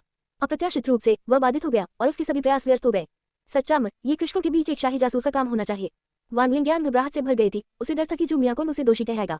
ऐसा लगता है आप सिटी लॉर्ड केवल सही तौर पर चीजों का प्रबंधन कर सकते हैं। जूमिया कोन और वांग लिंगियान छत पर खड़े थे और भीतरी शहर के अधिकांश हिस्से को देख रहे थे। भीतरी शहर में हर जगह अराजकता थी। राक्षस, कृषक, नश्वर और इमारतें सभी पूरी तरह से अव्यवस्था की स्थिति में थे। वहां 7 या 8 आगे अकेले दिखाई दे रही थी और हवा खून और धुएं से भरी हुई थी। उन्हें मार डालो, एक भी राक्षस को जीवित मत छोड़ो। जूमिया कोन ने आदेश दिया। जो भी किसान बुरे इरादे रखते हैं उन सभी को मार डालो, भले ही वे शाही जासूस हों। हाँ, वांग लिंगियान ने अवज्ञा करने का साहस नहीं किया। थोड़ी सी हिचकिचाहट के बाद वह सभी दिशाओं में कत्लेआम करते हुए युद्ध के मैदान में आ गई। इस समय एक फाउंडेशन एस्टेब्लिशमेंट स्टेज कल्टीवेटर की शक्ति का भी प्रदर्शन किया गया। राक्षस चाहे कितना भी शक्तिशाली क्यों न हो, वांग लिंगियान को उसे मारने के लिए केवल एक चाल की आवश्यकता थी। नगर प्रभु, ऐसा क्यों हो रहा है? एक कल्टीवेटर औषधीय गोलियों की खोज कर रहा था और जैसे ही उसने अपना चेहरा दिखाया वांग लिंगियान ने उसे मार डाला। कीमती सील हवा में लटकी हुई थी। इसकी 7 रंग की खजाना रोशनी युगों को रोशन कर रही थी। पहाड़ उखाड़ने वाली शक्ति। वांग लिंगियान ने ऊंची छलांग लगाई, एक हाथ में सील पकड़ी और एक जोरदार मुक्का मारा। मुक्के की शक्ति एक शिवालय या पर्वत शिखर की तरह थी जो स्वर्ग और पृथ्वी को हिला रही थी। सभी दंगाई राक्षसों पर हमला कर रही थी। सिटी लॉर्ड, राक्षस वहां हैं। आपने गलत लोगों को मारा। कई कृषकों को भी नुकसान उठाना पड़ा। व्यवहारिक रूप से मुक्के के बल से उनका पीछा किया जा रहा था। वह जहां भी गया विनाश के निशान छोड़ गया। कोई भी कल्टीवेटर जो मेन सिटी के लिए राक्षसों को मारने के बजाय अराजकता के दौरान लूटपाट करता है उसे बिना किसी अपवाद के मार डाला जाएगा। एक बड़ी घंटी जैसी आवाज पूरे भीतरी शहर में गूंज उठी। लियू हाओ और सोंग बियाओ के बीच लड़ाई बढ़ती जा रही थी। हर जगह खून बह रहा था। हाँ, मर जाओ। केवल 2 राउंड में कंपास टूट गया। उनकी दाहिनी उंगली टूट गई और लियू हाओ हार की कगार पर थे। परंतु विपत्ति ऊपर से गिरी जैसे ही सोंग बियाओ ने अंतिम झटका देने के लिए अपनी ताजी जादुई कलाकृति का प्रदर्शन किया। कितना साहसी सोंग बियाओ, तुमने वास्तव में अपने सहकर्मी को नुकसान पहुंचाने का साहस किया है। उसी समय वांग लिंगियान कीमती मोहर लेकर पहुंचे और उन पर सख्ती से आरोप लगाया। वांग लिंगियान की नजर में डेमन आई द्वारा एक साथ निम्न स्तरीय स्लेव सील प्रत्यारोपित किए जाने के बाद लियू हाओ पहले से ही उनमें से एक थे। नगरपालिका, मैं केवल एक पुरानी शिकायत का निपटारा कर रहा था। सोंग बियाओ ने वांग लिंगियान की अभिव्यक्ति का अवलोकन करते हुए समझाया। उसे मेन शहर के कानूनों के अनुसार फांसी दो। ये सुनकर सोंग बियाओ की भौहें गहरी हो गई और एक मंत्र का जाप करते हुए उसने अचानक नीले कागज के एक टुकड़े को कुचल दिया। स्थानापन्न, आप अभी भी विरोध करने का साहस कर रहे हैं। 6 सूर्य कांपना। वांग लिंगियान की दिव्य भावना की गति के साथ कीमती मोहर ने एक लाल रोशनी उत्सर्जित की जो एक महान सूर्य में संघनित हो गई। महान सूर्य ने 2 सूर्य उत्पन्न किए, 2 सूर्यों ने 4 सूर्य उत्पन्न किए और 4 सूर्यों से 6 सूर्य उत्पन्न हुए। हुश, सोंग बियाओ की आकृति अचानक गायब हो गई। उसकी जगह केवल नीले कागज का एक टुकड़ा रह गया। यह एक स्थानापन्न तावीज था, एक तावीज मास्टर द्वारा तैयार की गई एक जीवन रक्षक वस्तु। तारों वाले आकाश क्षेत्र में कई कल्टीवेटर हैं जिनमें से कुछ जादुई शक्ति वाली तावीजों को परिष्कृत करने में कुशल है और उन्हें तावीज मास्टर्स के रूप में जाना जाता है। 6 सूर्यों की लगातार बमबारी के तहत सोंग बियाओ अपनी जान बचाकर भाग निकला। तीसार नदी के पूर्व में, तीसार नदी के पश्चिम में। तुम एक सिटी लॉर्ड के कुत्ते हो। सोंग बियाओ ने अपनी सांस के तहत चाप दिया, विभिन्न युद्ध क्षेत्रों को दरकिनार किया और अपनी ताजी जादुई कलाकृतियों के साथ भाग गया। अनजाने में वह उस 7 मंजिला इमारत में पहुंच गया जहां जूमिया कोन स्थित था। इमारत में बचे हुए नौकर सफाई कर रहे थे और पिछली क्षति की मरम्मत कर रहे थे। जूमिया कोन खेती करने का मन नहीं रखते हुए बाहर निकल गया। अच्छा नहीं, क्या वह यहाँ आकर मुझे रोक सकता है और मार सकता है? सोंग बियाओ का दिल ठंडा हो गया और वह जोर जोर से निकलता रहा। कोई व्यक्ति जो foundation establishment state city Lord को झुका सकता है संभवतः उसे हाथ की चक्की से मार सकता है। मैं इसे जोखिम में डालूंगा। यदि मैं मर गया तो मैं मर जाऊंगा, यदि मैं नहीं मरूंगा तो मैं अनंत काल तक जीवित रहूंगा। सोंग बियाओ ने संक्षेप में सोचा और पहले हमला करने का फैसला किया। उसके पास केवल एक स्थानापन्न तावीज बचा था। जो पहले प्रहार करता है उसे लाभ मिलता है, जो देर से प्रहार करता है वह दुख उठाता है। अविनाशी वज्र ब्लेड। सोम ब्याओ न केवल कल्टिवेटर थे बल्कि ब्लेड तकनीक में भी माहिर थे। उनकी अविनाशी वज्र ब्लेड तकनीक ने अनगिनत दुश्मनों को मार डाला था। उनका भौतिक शरीर वज्र जैसा था, उनकी जादुई शक्ति विश्वसनीय रूप से भयंकर थी और उनकी ब्लेड तकनीक अजेय थी। रक्तस्वर्ग हत्या हड़ताल। रक्तसील कला। ज़ूमियाकोंग ने भी तुरंत प्रतिक्रिया व्यक्त की। जब उसका खून क्यूई बढ़ गया तो उसने जवाबी हमला करने के लिए अपनी तलवार उठाई। जैसे ही उनकी जादुई शक्तियां टकराईं, रक्तपिपासु तलवार वज्रताची से टकरा गई। अरे, आप वास्तव में केवल मध्यचरण क्यूई रिफाइनिंग पर हैं। एक बार जब वे आपस में भिड़े तो सच सामने आ गया। ज़ूमियाकोंग का असली क्षेत्र छिपाया नहीं जा सका। सोम ब्याओ ने सोचा कि वह आज अपनी जान बचाकर भाग सकता है। अहंकार की कीमत चुकानी पड़ती है। ये देखकर कि प्रतिद्वंद्वी ने उसे इतनी नीची दृष्टि से देखा, ज़ूमियाकोंग क्रोधित नहीं हुआ बल्कि प्रसन्न हुआ। एक मजाक। अहंकार के लिए योग्यता की आवश्यकता होती है और वह मेरे पास है। सोम ब्याओ ने जानबूझकर एक दोष प्रकट किया और उस पर खून की प्यासी तलवार से वार किया गया। आगे बढ़ने के लिए इसका उपयोग करते हुए वह ज़ूमियाकोंग के सामने पहुंच गया। खेती में अंतर के कारण वह ज़ूमियाकोंग का दमन कर रहा था। अच्छा समय। रक्तदानव सच्चा शरीर। ज़ूमियाकोंग की छाती अचानक फट गई और उसकी जादुई शक्ति और सारा रक्त उसके शरीर की सतह पर चिपक गया। ये ब्लिंथस्टी स्पेल की ट्रम्प कार्ड निषिद्ध तकनीक थी जिसमें भारी मात्रा में ऊर्जा की खपत होती थी। उसके सिर पर सींग उगाए, उसकी पुतलियां बुरी तरह लाल हो गई, उसके हाथ और पैर पंजे बन गए और उसकी पीठ से एक पूंछ निकल आई। इस समय ज़ूमियाकोंग एक कल्टिवेटर की तरह नहीं बल्कि एक शैतान प्रमुख की तरह लग रहा था। चमकदार वज्र। सोम ब्याओ ने अपनी वज्रताची को घुमाया और जोरदार वार किया। ब्लेड सीधे ज़ूमियाकोंग के सिर पर लगा। आत्मा तोड़ने वाली सुई। महत्वपूर्ण क्षण में अमर सिर पर प्रहार हुआ और आत्मा तोड़ने वाली सुई सीधे सोम ब्याओ के दिमाग में घुस गई। अर्ग। इससे कोई फर्क नहीं पड़ता कि सोम ब्याओ कितना मजबूत था, वह केवल लेट स्टेज की रिफाइनिंग पर था और उसने दिव्य ज्ञान विकसित नहीं किया था। इस समय उसके दिमाग को ऐसा महसूस हुआ जैसे वह फटने वाला था, मानो उसने 10 बार रोलर कोस्टर की सवारी की हो। जब वह नीचे हो तो उसकी जान ले लो। 20 क्यूई शोधन का अंतिम चरण। सोम ब्याओ की आभा खराब हो गई, उसकी क्यूई अव्यवस्थित हो गई, उसने अपनी वज्र विनाशिता खो दी और उसका ब्लेड तेज नहीं रहा। ज़ूमियाकोंग ने खून की प्यासी तलवार को याद किया और पलटवार किया। मैं तुम्हें नर्क की दृश्य देखने के लिए भेजूंगा। खून का प्यासा साइफन। एक आदान प्रदान में सोम ब्याओ को तलवार क्यूई द्वारा आधा काट दिया गया था। नहीं, मामूली भक्षण कला। सोम ब्याओ के शरीर में मौजूद क्यूई और खून को भी ज़ूमियाकोंग ने सूखा दिया था। गड़गड़ाहट। गहन लड़ाई केवल कुछ आदान प्रदान तक ही चली। एक late stage qi refining cultivator वैसे ही गिर गया था। हाँ, छिपा हुआ आशीर्वाद। इस लड़ाई के बाद सोम ब्याओ की क्यूई और रक्त को अवशोषित करने के साथ ज़ूमियाकोंग ने आखिरकार लेट स्टेज क्यूई रिफाइनिंग में कदम रखा। मध्य चरण और अंतिम चरण एक दूसरे से भिन्न थे। अकेले ज़ूमियाकोंग की क्यूई 5 गुना बढ़ गई थी। रक्तदानव की उपस्थिति फीकी पड़ गई और ज़ूमियाकोंग उस युवा कल्टिवेटर के रूप में लौट आया। अरे, मंच कपड़ों को छोड़कर हर चीज के लिए अच्छे हैं। ज़ूमियाकोंग 5वीं मंजिल के बाथरूम तक गया। ये स्थान नष्ट नहीं हुआ था। उसने स्नान किया और काले सुनहरे रंग का लबादा पहन लिया। जब मुझे मौका मिले तो मुझे कुछ जादुई कलाकृतियां अवश्य ढूंढनी चाहिए। जादुई कलाकृतियां कई प्रकार की होती हैं, जिनमें दैनिक आवश्यकताएं भी शामिल हैं। कपड़े उनमें से एक है। हालांकि निम्न स्तर के कल्टिवेटरों के पास सीमित संसाधन होते हैं, इसलिए उनमें से अधिकांश आक्रामक या रक्षात्मक जादुई कलाकृतियां खरीदते हैं। दोपहर तक आंतरिक शहर में अराजकता को अंततः दबा दिया गया। 99% राक्षस मारे गए और आधे क्यूई रिफाइनिंग कल्टिवेटर मारे गए या घायल हो गए। धिक्कार है, सिटी लॉर्ड ने वास्तव में परिणामों की उपेक्षा की और मेन सिटी कल्टिवेटर्स का वध कर दिया। गेंगहुआ और नानगोंग हुआन भयभीत थे और उन्होंने वापस लौटने की बिल्कुल भी हिम्मत नहीं की। वे शिकायत दर्ज कराने के लिए सीधे साउथ सिटी की ओर चल पड़े। सिटी लॉर्ड्स मैनर हॉल में शेष क्यूई रिफाइनिंग कल्टिवेटर डर से कांपते हुए अपनी कुर्सियों पर बैठे थे। अच्छा, ऐसा लगता है कि कुछ लोगों ने अभी भी उस बात को नहीं सुना जो इस इमोर्टल ने पहले कही थी। ज़ूमियाकोंग ऊंची सीट पर बैठे बिना किसी भाव के नीचे कई कल्टिवेटरों को स्कैन कर रहे थे। वरिष्ठ, सचमुच हमारे साथ अन्याय हो रहा है। अंतिम late stage qi refining cultivator का नाम शी योंगित्सु था, जो एक गंजा मोटा आदमी था। वह एक ढीला ढाला कल्टिवेटर था जो केवल एक जोड़ी सफेद अंडरवेयर पहनकर नग्न रहना पसंद करता था और दशकों से खेती कर रहा था। गेंगहुआ और नानगोंग हुआन शाही परिवार द्वारा लगाए गए जासूस हैं, वे पहले ही भाग चुके हैं। बिल्कुल बिल्कुल। एक बार जब शी योंगित्सु ने बोला तो अन्य कल्टिवेटर भी एक के बाद एक बोलने लगे और अपना नाम पूरी तरह से साफ कर दिया। ज़ूमियाकोंग ने अपनी ठुड्डी अपने हाथ पर टिकाई और सोचा, इन सभी बेचैन कृषकों को मार डालो और उन्हें खेती के संसाधनों के रूप में उपयोग करो।